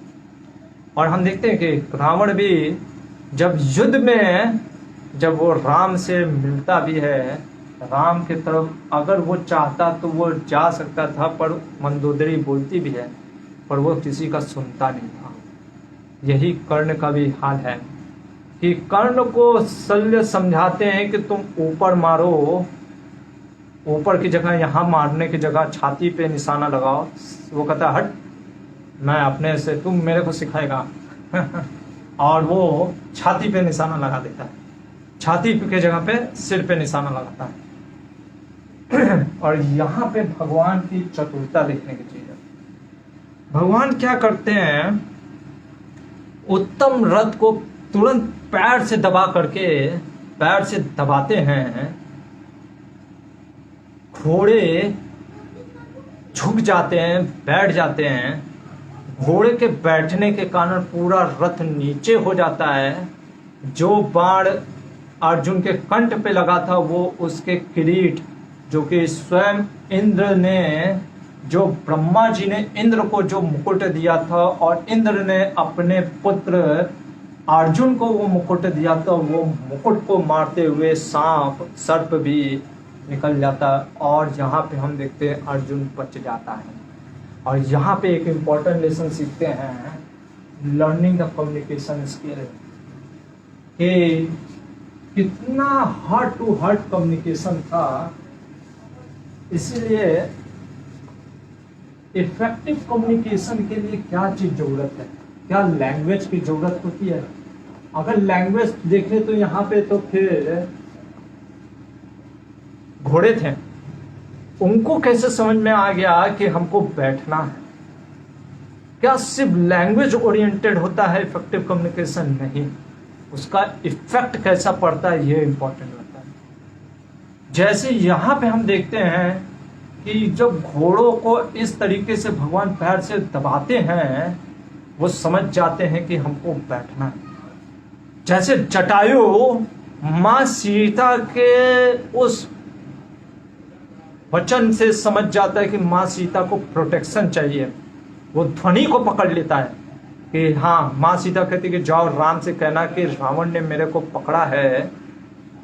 वो वहां पे युद्ध करके ये रावण को हराने का प्रयास करता है कि किसी प्रकार से, क्योंकि वो समझ जाता है माँ सीता को संरक्षण चाहिए इस समय। एक जटायु जो गिद्ध है वो समझ गया, एक घोड़ा भगवान की चीज को समझ गया। पर कई बार हम मनुष्य लैंग्वेज जानते हैं, सब कुछ जानते हैं, जैसे शल्य बोला पर कर्ण समझ नहीं पाया। जैसे द्रौपदी पूछती है भीष्म पितामह से, वो धर्मज्ञ होने के कारण भी वो समझ नहीं पाते कि द्रौपदी को यहाँ पे सिर्फ प्रश्नों का उत्तर नहीं चाहिए, सबसे पहले उसको प्रोटेक्शन चाहिए। तो इसलिए हम देखोगे जीवन में कई बार संबंधों में, रिलेशनशिप में भी हम क्या होता है कि संबंध में भी ये टकराव इसलिए आ जाता है क्योंकि हम समझ नहीं पाते सामने वाले को। जैसे कि एक कहानी आता है, एक पति पत्नी होते हैं, तो दोनों पति पत्नी, हमेशा पत्नी उसको एक ब्रेड देती थी, और वो जो ब्रेड, जैसे आप ब्रेड लोगे तो ब्रेड का जो नीचे का सबसे पार्ट होता है वो उसको देती थी। ये पति को गुस्सा आता था जब भी वो ब्रेड मिलता था, तो इन दोनों के बीच में लड़ाई होने लग गया। तो ये दोनों साइकेट्रिस्ट के पास गए। तो साइकेट्रिस्ट ने पूछा कि क्या दिक्कत है। तो वो पति कहता है ये मेरे को इतना अपमानित करती है, जो ब्रेड का नीचे का पार्ट है वो सबसे वो मेरे को देती है। और पत्नी कहती है माय गॉड, मैं तो इसलिए वो देती थी क्योंकि मैं जहां से आई हूँ, मैं जिस जगह से आई हूँ वहां पे उसके नीचे पार्ट के लिए लोग लड़ते थे कि मेरे को चाहिए, वो हमारे लिए एकदम इम्पोर्टेंट था। पर मैं सोचती थी उस सोच में रख करके मैं आपको उस ब्रेड का टुकड़ा देती थी। तो आप देखो पत्नी की क्या सोच थी, वही चीज जो पति के लिए सबसे खराब उसको लगता था, पत्नी उसको सबसे अच्छा लगता था। तो संबंध में टकराव क्यों आ जाता है, कई बार हमारा मिसमैच हो जाता है ना, जैसे फ्रीक्वेंसी मिसमैच। जैसे कई बार होता है ना, मोबाइल हम रॉन्ग नंबर लग जाता है, क्यों? क्योंकि लगाना रहता है कहीं और लेकिन टावर कहीं और पकड़ लेता है, तो कई बार रॉन्ग नंबर लग जाता है। या टीवी चैनल में भी कई बार झिलमिलाने लगता है, चैनल नहीं आता है। तो उसी तरीके से जब रॉन्ग नंबर लग जाता है, जब हार्ट टू हार्ट कम्युनिकेशन नहीं हो पाता है, इफेक्टिव कम्युनिकेशन है। ये देखो कितना महाभारत हमें पूरा एकदम प्रैक्टिकल नॉलेज दे रहा है कि ऐसा कम्युनिकेशन होना चाहिए कि वो ध्वनि को भी पकड़ लेना चाहिए कि सामने वाला क्या बोल रहा है। तो हम देखते हैं कि यहाँ पे जब भगवान इस तरीके से पैरों को नीचे करते हैं, पैरों को उसे दबाते हैं, तो जो घोड़े होते हैं वो नीचे झुक जाते हैं। घोड़े के नीचे झुक जाने से जो बाण जो अर्जुन के भीतर छेद कर सकते थे छाती में, वो उसके मुकुट को सिर्फ लेकर के उड़ जाते हैं। और यहाँ पे अगर आप देखोगे तो फिर क्या होता है, भगवान पुरुषोत्तम, तो इसके बाद क्या होता है कि वो जो नाग होता है वो फिर से आता है, और वो नाग जा करके कर्ण को कहता है कि तुम मेरे को फिर से अपने पास रख लो, ये बच गया, फिर से तुम मेरे को यूज करके मारो जिससे कि अर्जुन मर जाए। तो कर्ण कहता है कि मेरे पास बहुत से और से अस्त्र शस्त्र हैं, मैं दूसरों के सहारे पे लेकर के विजय प्राप्त नहीं करना चाहता हूँ, क्योंकि कल मैं विजय प्राप्त कर लिया तो लोग फिर मेरे पे कहेंगे देखो वो तो नाग से मार के जीत गया। तो इसलिए देखो हर एक्शन में आप देखोगे कर्ण का एक ही फोकस रहता था, अपना इमेज कैसे मेरा इमेज ना खराब हो। तो अगर हम बात करें कि लॉयल्टी की, तो जैसे लॉयल्टी क्या टूल है या गोल है? अगर हम बात करें तो वो टूल है, लेकिन हमको ये भी देखना होगा कि हाँ लॉयल तो था अपने दुर्योधन के प्रति, इसमें नो डाउट, लेकिन उसका लॉयल्टी भी जो था समहाउ द पूरी तरीके से दुर्योधन पे ना हो करके अपने ऊपर भी था।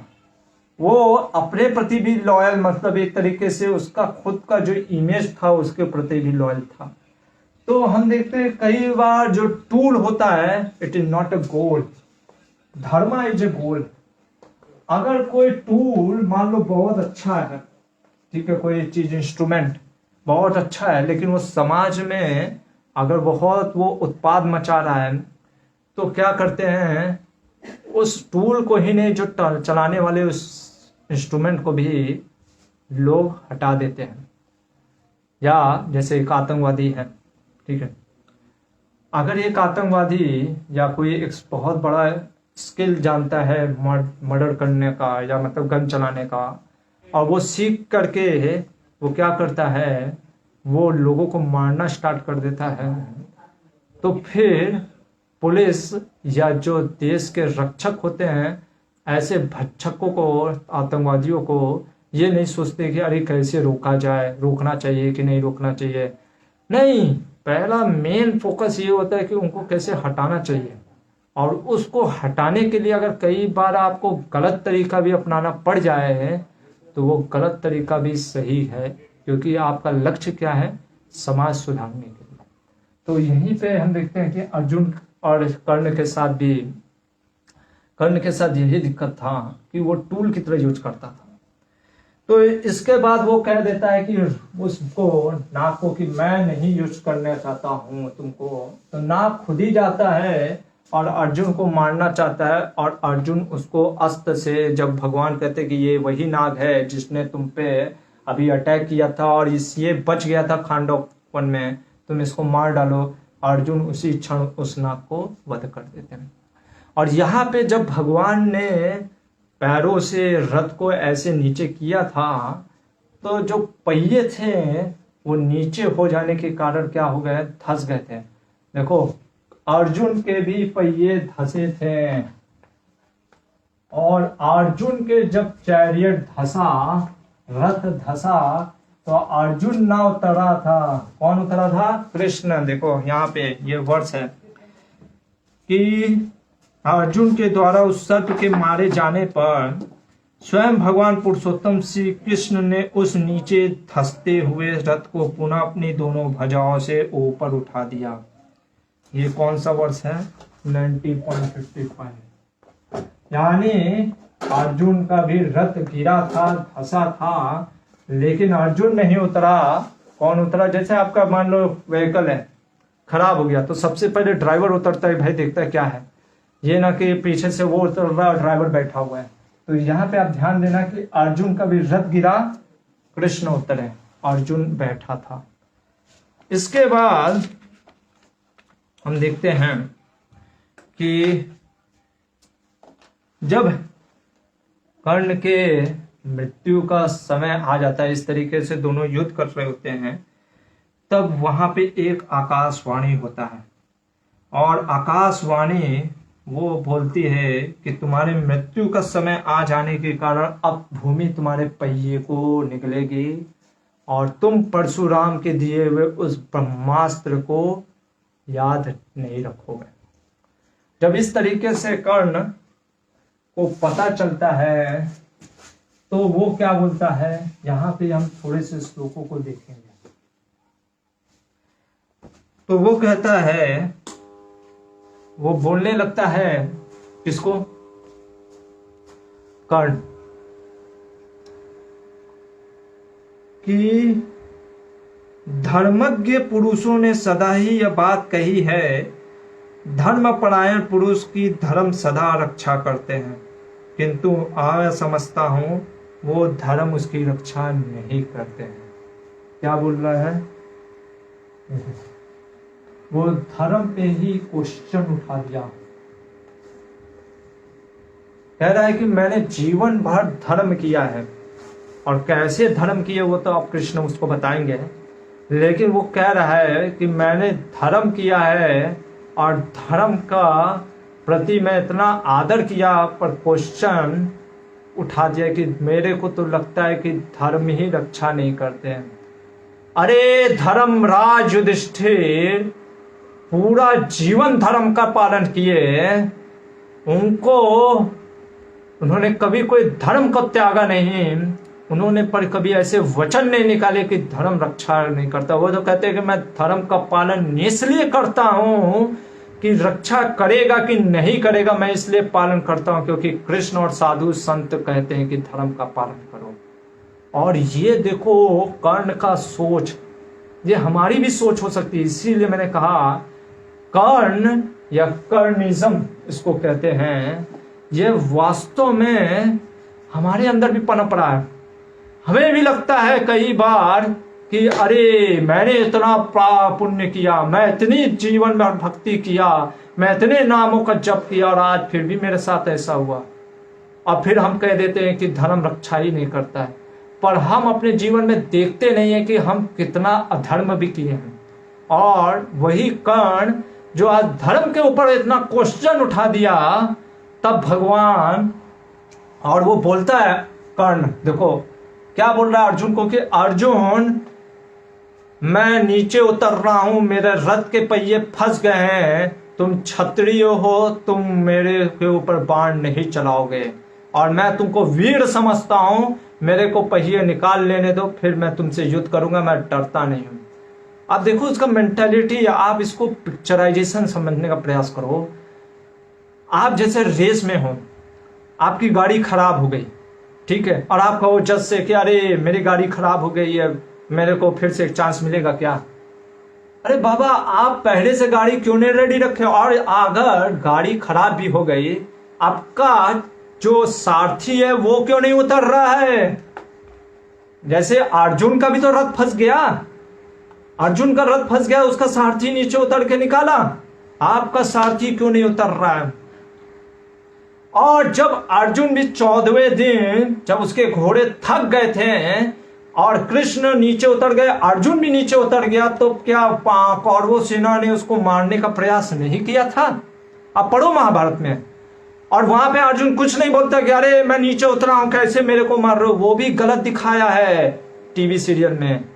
वहां पे भी महाभारत में अर्जुन के अनुसार, व्यास देव के महाभारत के अनुसार कुछ नहीं बोलता है, वो उठा करके गांडीव से युद्ध करता रहता है, क्योंकि वो जानता है कि ये युद्ध स्थल है। युद्ध क्षेत्र में जब आप लेके अस्त्र आ गए हो, जब फाइटिंग में आ गए हो वॉर में, तो आप ये नहीं कहते हो कि रुको 10 मिनट ब्रेक, गोली अभी मत चलाओ बाद में चलाओ, ऐसा नहीं होता है। तो यहाँ पे कर्ण के प्रति सहानुभूति दिखाना कि अरे वो बेचारा ऐसे फंस गया था तब मरा, आप पढ़ो, आप समझने का प्रयास करो, सिर्फ भावनात्मक नहीं होना चाहिए हर चीज में। इसीलिए भगवान कहते बुद्धि और भावना, इसीलिए हमारे आचार्य कहते हैं श्रुति स्मृति पुराण आदि पंचरात्रि की विधि बिना एकांत की हरेर भक्ति उत्पादे व कल्पते। अरे हरि का भक्ति भी अगर अपने अनुसार करोगे, अगर अपने मन से करोगे कि मैं तो ऐसे ही करूंगा, मैं हरे कृष्ण महामंत्र की जगह पे कुछ भी नाम जपूंगा और मैं इस तरीके से करूंगा, आप कौन होते, मेरा मन है, तो करो। आप क्या करोगे, आप अपने जीवन में उत्पाद नहीं, पूरे समाज में उत्पाद मचा दोगे। इसलिए बहुत जरूरी है। कई बार लोग कहते हैं शास्त्र को क्यों पढ़ना, पढ़ना है इसीलिए शास्त्र दिया है। अगर शास्त्र का पढ़ना नहीं होता तो भगवान और उनके भक्त शास्त्र नहीं देते। श्रील प्रभुपाद जी रात रात भर बैठ करके अनुवाद और तात्पर्य नहीं देते हैं भागवतम और गीता के ऊपर, अगर शास्त्र ही नहीं हो, शास्त्र का इतना जरूरत नहीं होता। तो इसलिए बहुत जरूरी है, हम भावनात्मक में होकर के निर्णय नहीं लेना चाहिए जो रावण ने बोला था। पर अधिकतर समय आप देखोगे हमारा जीवन जो है भावनात्मक होता है, हम भावना में बह करके निर्णय लेते हैं। भावना में बह करके निर्णय को मत लीजिए, नहीं तो आप भावनात्मक होने के कारण अगर निर्णय लोगे तो फिर गलत का परिणाम। और जैसे भगवान ने मौका देते हैं, हर को फ्री विल है, चॉइस है, हर एक जीव के पास उसका स्वतंत्रता है। अश्वत्थामा जब ये दोनों युद्ध हो रहा था, अश्वत्थामा दुर्योधन को बोलता है कि मैं अभी भी कहता हूँ संधि कर लो। दुर्योधन कहता मैं कब मर जाऊंगा पर संधि नहीं करूंगा। वही भगवान कर्ण को भी एक मौका देते हैं, कब कि 2 बार, जब वो शुरुआत में कुंती से मिलने जाते हैं, उसके बाद कुंती जब कर्ण से मिलने जाती है उससे पहले भगवान कहते अरे कर्ण तू जा करके मिल जा। वहां पे बस भगवान उसको कहते कि तुम ये बस बता दो कि युधिष्ठिर के तुम बड़े भाई हो, बाकी मामला सेटल हो जाएगा। उसके बाद भी जब भगवान को पता चलता है अरे तुम 10 दिन, अरे मतलब भीष्म पितामह जब तक है युद्ध नहीं कर रहे हो तो थोड़ा सा तो युद्ध कर लो धर्म के प्रति। इसलिए लॉयल्टी अगर धर्म को तोड़ रही है, यूनिवर्सल धर्म को तोड़ रही है, हमारा स्वधर्म, अगर हमारा स्वधर्म एक प्रकार से अगर लोक संग्रह नहीं कर रहा है, अगर संग्रह करने का मतलब है कि सोसाइटी में ग्रोथ नहीं ला रहा है, समाज के लिए उद्धार नहीं कर रहा है, तो फिर भगवान उसी संग्रह की जगह पे संग्राम करा देते हैं, वार कराते हैं महाभारत जैसा, और वहां पे संहार कराते हैं इन दुष्टों का, जैसे कर्ण लोगों का। तो कर्ण यहाँ पे क्वेश्चन उठा रहा है, उसको किसने अधिकार दिया धर्म के ऊपर क्वेश्चन उठाने का? और वो जब इस प्रकार बोल रहा है कि तुम मेरे ऊपर मत चलाना बाण, तब भगवान कहते हैं कि कर्ण तुम धर्म की बातें कर रहे हो और तुम धर्म पे क्वेश्चन उठा रहे हो। धर्म कहाँ गया था जब तुमने द्रौपदी को वेश्या बोला? देखो धर्म कहाँ गया था, ये भगवान का, ये आप चैप्टर जाके जरूर पढ़ो मैं कहूंगा, क्योंकि ये चैप्टर अगर आप पढ़ोगे 91 चैप्टर, तब आपको पता चलेगा जो बाहर के राइटर लिखते हैं ना, यहाँ पे भगवान कहते हैं जब दुर्योधन जहर दे रहा था कर्ण, तुम उस समय उसका साथ क्यों दिए? लोग कहते अरे उस समय तो कर्ण था ही नहीं। हाँ, आप पढ़ो, गुरुकुल में उसको मिलता है किससे? द्रोणाचार्य से भी।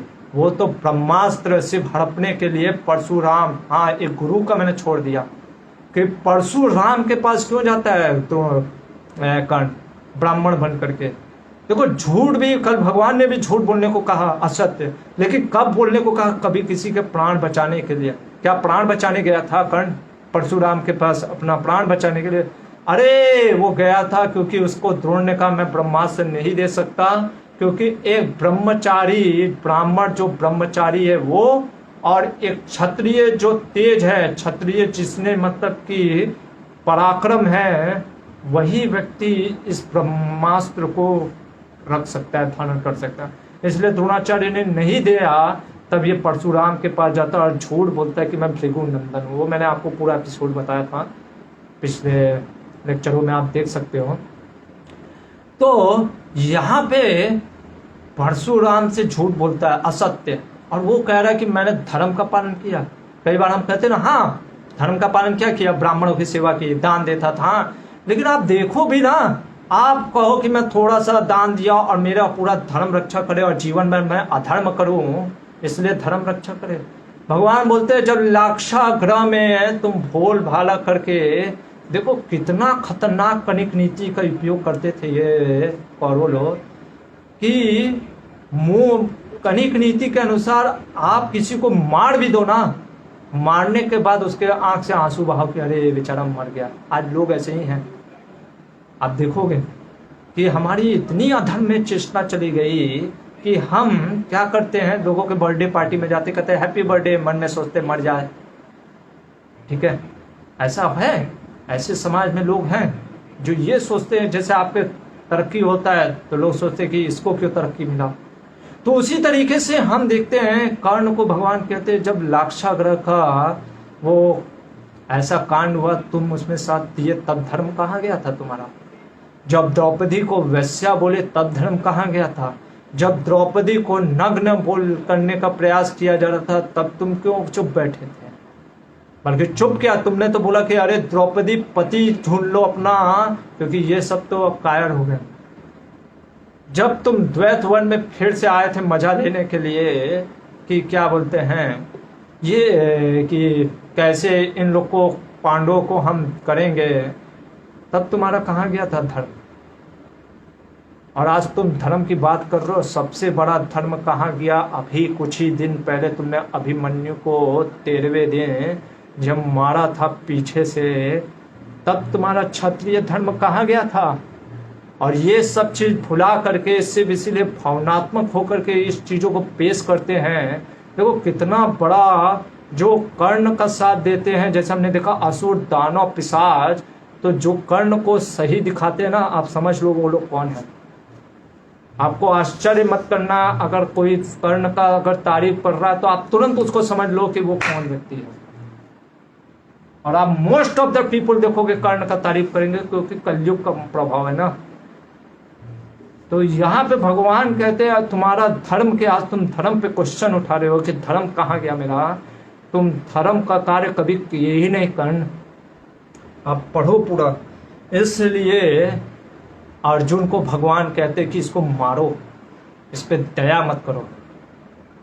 और सही बात है, अभी अर्जुन का अगर पहिया गिरा था तो कृष्ण गए थे तो क्या कर्ण लड़ना छोड़ दिया था?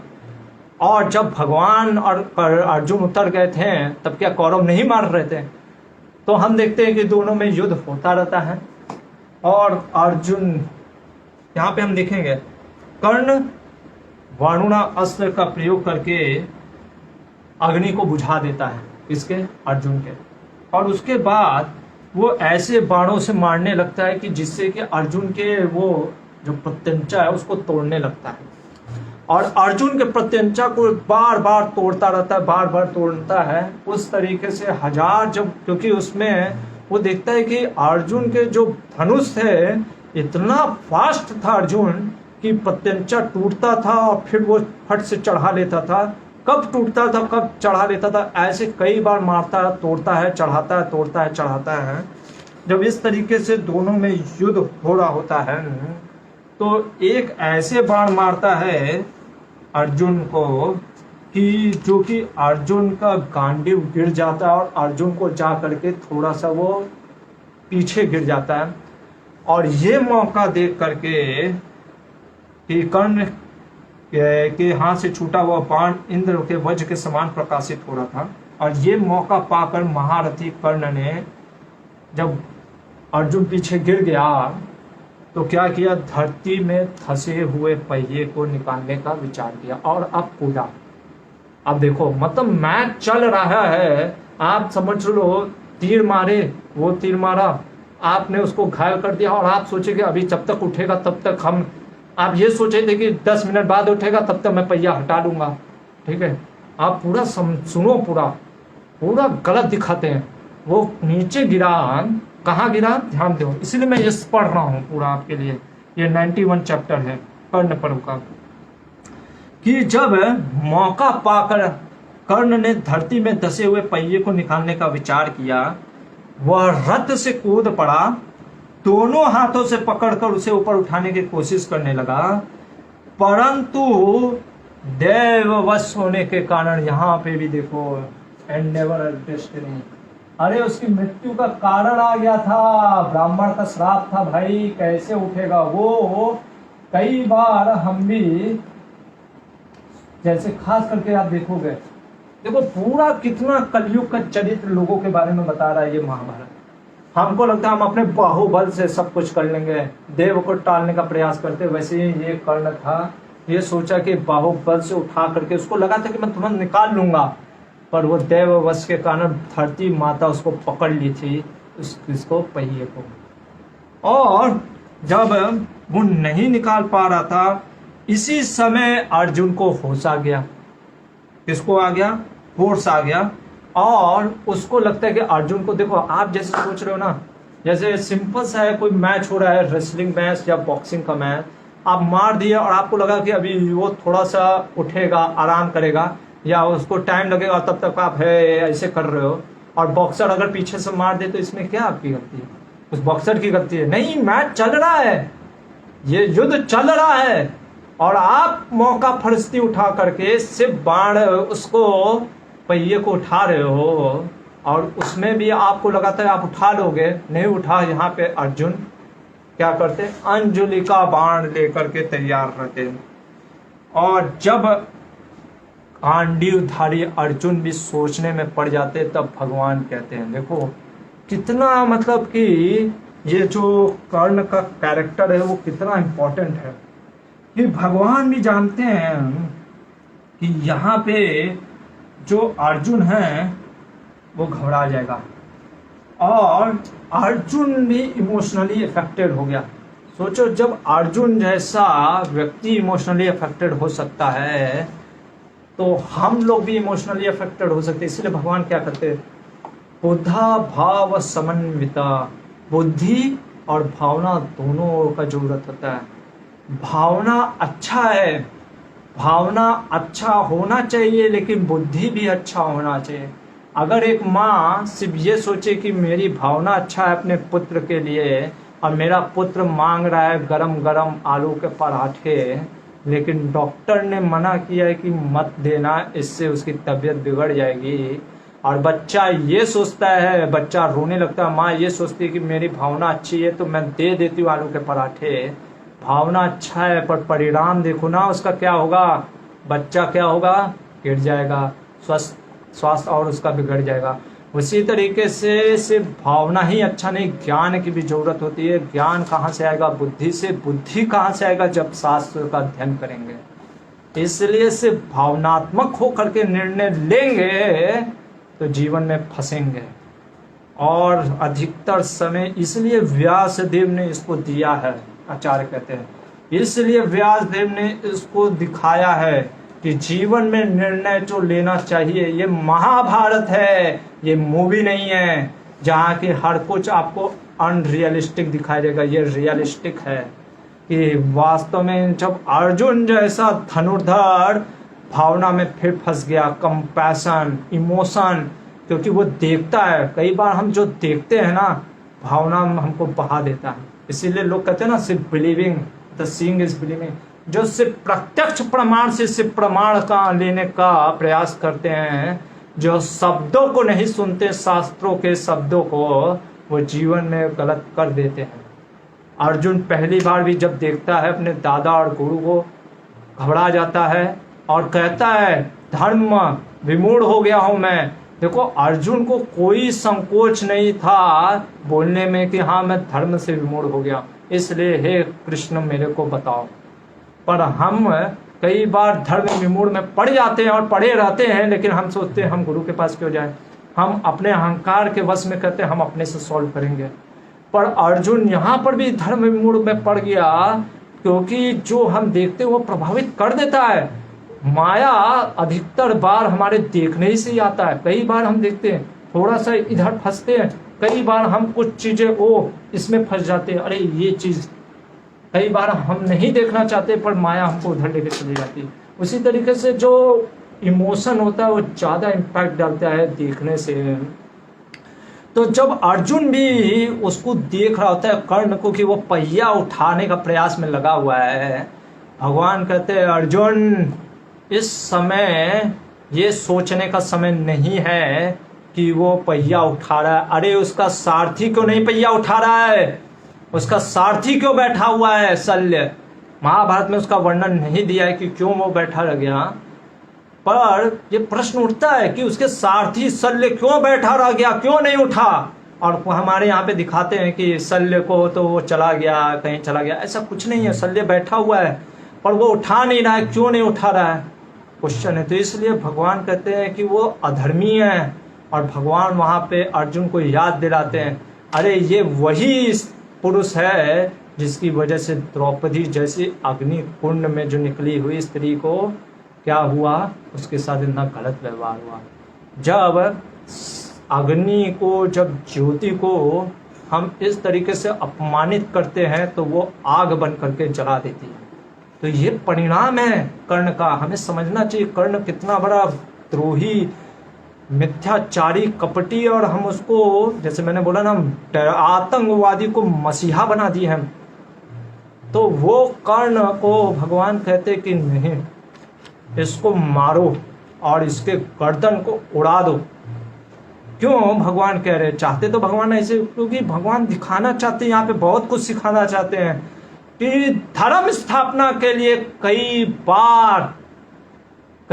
बार आपको अगर थोड़े से देर के लिए अधर्म का सहारा लेना पड़े, आप लेते हो। इसका मतलब ये नहीं कि ये गोल हो गया इनका अधर्मा, ये धर्मा इनका स्थापना करना है। आप समझने का प्रयास करो, धर्म की स्थापना करना है, धर्म को बचाना है, और धर्म को बचाने के लिए अगर रॉन्ग, ये अधर्मा नहीं है, यही तो धर्म की व्याख्या समझने का प्रयास करना चाहिए। Dharma is not about the loyalty, dharma is not about the truthfulness. Dharma, truthfulness, loyalty, इन सब ह्यूमिलिटी के ऊपर है, ये सभी गुणों से ऊपर है धर्म। धर्म महान है, ये गुण, ये जो सारे नम्रता, जो हम ये सारे जो बोलते हैं ना जस्टिस, या हम बोलते हैं ऑनेस्टी, ये गुण होने चाहिए व्यक्ति में। पर ये गुण किस लिए होने चाहिए, धर्म के कार्य में लगाने के लिए।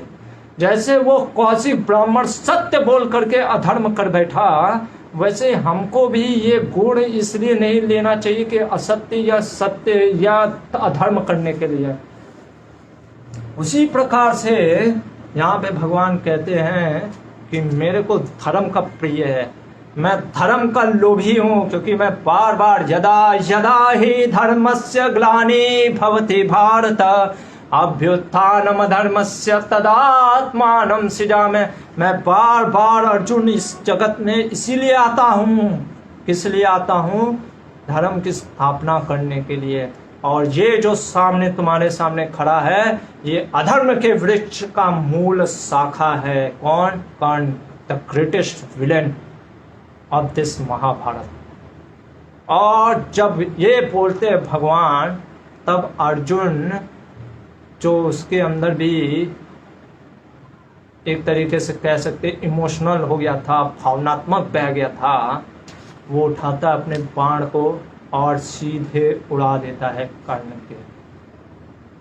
और यहाँ पे हम देखते हैं कि ऋषि लोग जोर जोर से उठे कि जगत का कल्याण हो, जय जयकार करने लग गए ऋषि मुनि। अगर कर्ण के मृत्यु में आपको हर्षित नहीं हो रहा है, हरि बोल आपसे नहीं निकल रहा है, तब आप समझ लो आप ऋषि हो या असुर हो। ये मैं नहीं कह रहा हूं, ये महाभारत कह रहा हूं। या पढ़ सकते हो 44 वर्ष किसी का। ऋषि मुनि भी खुश हो गए किसकी मृत्यु के बाद, कर्ण की मृत्यु के बाद। कर्ण ऐसा ग्रहण है जैसे जब सूर्य और चंद्र एक साथ आ जाते हैं, अमावस्या होता है, राहु आता है तो ग्रहण निकलता है, वैसे ये सूर्य और चंद्रमा मतलब सूर्य देव और चंद्रवंशी कुंती के पुत्र से उत्पन्न ये ग्रहण था। ये राक्षस प्रवृत्ति का था, महादेव बोल रहे हैं, ब्रह्मा जी बोल रहे हैं। और अगर इन सबों को हम छोड़ करके हम कहते हैं ब्रह्मा जी गलत है, शिव गलत है, नारायण गलत है, कृष्ण गलत हैं, सारे लोग गलत है और हम सोचते हैं हम महान हैं, तो आप सोचो कितना एरोगेंसी है हमारा। हम कितना एरोगेंट हो गए हैं कि इन लोगों को छोड़ करके हम अपना स्थापित कर रहे हैं कर्ण को। जिस महाभारत के शुरुआत के पन्ने में ही बता दिया कि ये अधार्मिक है, ये मूल शाखा है धर्म के वृक्ष का, हम उसको इस पे तुले हुए हैं कि कैसे वो महान है। हाँ, महाभारत में वर्णन आता है। अभी इसी का गुणों की व्याख्या करते हुए व्यासदेव बोलते हैं, क्या बोलते हैं, कहते हैं कि ये दान देता था और अगले दिन के बारे में नहीं सोचता था, दानी था, पर इसके दान को इतना महान बता देना और इसके सारे, क्योंकि इस दान देता था तो ये कुछ भी बोल सकता है कि स्त्री जाति को, एक स्त्री को वेश्या बोल दे, नग्न करने का प्रयास करे, रेप करने का प्रयास करवाए, तो ये और धर्म के ऊपर क्वेश्चन उठाने लगे और खुद जा करके देखो मौका फरिश्ती में बैठ करके जा करके ये सोचे कि अरे मेरे को नहीं मारना चाहिए, नहीं मारेंगे, कृष्ण मारेंगे ऐसे लोगों को, क्योंकि कृष्ण चाहते तो इन लोगों को आराम से भी, क्योंकि मैं एक बार सोचा पहली बार कि भगवान तो चाहते तो इन लोगों को आराम से मरा सकते थे, पर जब मैंने आचार्यों की टीकाएं पढ़ी तो आचार्य बताते कि यहाँ पे भगवान क्या समझाना चाहते हैं। भगवान चाहते कि इन लोगों को दिखाने के लिए कि भावनात्मक मत हो, धर्म सबसे महान है, धर्म का ये युद्ध था, ये धर्म युद्ध है, यहाँ पे श्रद्धा भी युद्ध भी नहीं है। यहाँ पे भगवान धर्म के लिए अपने ही जो भक्त है बाणों की सैया पे लिटवा दिए हैं, क्योंकि भगवान को धर्म बहुत प्रिय है। और अगर वो धर्म को छोड़ करके, क्योंकि आज हमने बात की ना, धर्म यूनिवर्सल है, धर्म से भूत या वर्तमान के बारे में नहीं सोचता, भूत वर्तमान भविष्य को ले करके चलता है। उसमें व्यक्ति का पर्सनल ग्रोथ भी होता है और साथ ही साथ समाज का भी ग्रोथ होना चाहिए। अगर आपका कोई धर्म, हाँ उसका लॉयल्टी अपना पर्सनल धर्म हो सकता है, लेकिन अगर आपका लॉयल्टी किसी दुर्योधन को पनपने दे रहा है, तब भगवान कहते हैं कि ऐसे दुर्योधन का साथ छोड़ दो, अपने पर्सनल धर्म को छोड़ करके इटर्नल धर्म को अपनाओ। ये महाभारत सिखाता है। और यहाँ पे इसीलिए हम देखते हैं कि it is not about doing things right but doing the right things. और जब भगवान श्री कृष्ण के द्वारा जब अर्जुन ने इस तरीके से कर्ण की वध कर दिया, तो एक क्वेश्चन आता है कि हमारा जो गुड स्किल्स भी है वो किस पर्पस के लिए यूज होता है, किस पर्पस के लिए ड्यूटीज या चीज़ है, ये हमें सोचना चाहिए। क्या वो समाज के लिए अच्छा है या नहीं, ये हमें देखना चाहिए। और जब इस प्रकार कर्ण की मृत्यु हो जाती है तो सारे जगह भगदड़ मच जाता है। फिर भी दुर्योधन और अश्वत्थामा और ये सारे लोग लड़ते रहते हैं। सूर्योदय जो सूर्य था वो अस्ताचल पे चले गए, सूर्यास्त तो हो गया, लेकिन फिर भी तो जब दुर्योधन को लगता है, और यहाँ पे शल्य दुर्योधन को बोलते हैं कि हे दुर्योधन, हमें वापस चलना चाहिए, क्योंकि अब अस्ताचल में भी चले गए हैं। दूसरों को सम्मान देने वाले राजा दुर्योधन, अब लौटो, इन सैनिकों को भी छाने दो। कौन बोल रहा है? शल्य कह रहे हैं कि अभी हमें चलना चाहिए, क्योंकि सूर्य भी अस्ताचल पे गए हैं और ये सैनिक भी अभी बहुत भयभीत हो गए हैं, कर्ण की मृत्यु हो गई है। तो वहाँ पे दुर्योधन हाँ कर्ण करते हुए निकल जाता है। और यहाँ पे धृतराष्ट्र भी दुखी हो जाते हैं कर्ण की मृत्यु के कारण। गांधारी को भी मृत्यु के कारण दुख होता है, और जब कुंती को भी पता चलता है तो बहुत दुख होता है। तो एज ए पर्सन, क्योंकि शरीर नहीं वो आत्मा है, तो दुख होता है मृत्यु के ऊपर। कुंती महारानी का पुत्र था, इसलिए भी शोक होता है कुंती महारानी को। और कर्ण की मृत्यु के कारण हम देखते हैं ना तो युधिष्ठिर महाराज को फिर दुख सुख होता है, अभी नहीं, बाद में जब उनको पता चलता है कि कर्ण उनका पुत्र बड़ा भाई था तो उनको भी दुख होता है। लेकिन यहाँ पे एक बहुत इंपॉर्टेंट मैसेज हमको छोड़ के जाता है कर्ण में, उसकी मृत्यु, कि जीवन में धर्म जो है, ये जो कर्णिज्म जो हम बात कर रहे हैं, ये बहुत इंपॉर्टेंट है। कई बार हमारे जीवन में भी हम लोग बोलते हैं ना कि आई डोंट केयर कैसा वो व्यक्ति है, वो अपने निजी जीवन में वो कैसा, मैं उसके साथ संबंध स्थापित करे रखना चाहता हूँ। अगर वो अधर्मी भी है तो भी मैं उसके साथ संबंध रखे रहना चाहता हूँ। वो आपका पर्सनल एजेंडा हो सकता है, पर्सनल धर्म हो सकता है। लेकिन अगर वो व्यक्ति समाज में उत्पात मचा रहा है, तो आप अगर उस समाज में उत्पात मचाने वाले व्यक्ति के प्रति हम सोचें, मैं तो अपना, जैसे कई बार लोग बोलते हैं मेरे को नहीं मतलब कोई कैसा है, वो कैसे जी रहा है, मैं तो उसके साथ संबंध अच्छे रखना चाहता हूँ, ये गलत है। यहाँ पे भगवान वही बता रहे हैं कि व्यक्ति अगर अधार्मिक है, व्यक्ति अगर कपटी है, तो अपने संबंधों को सिर्फ स्थापना करने के लिए, अपने संबंधों को रखने के लिए, उस व्यक्ति के लिए तुम जो सनातन धर्म को मत त्यागो।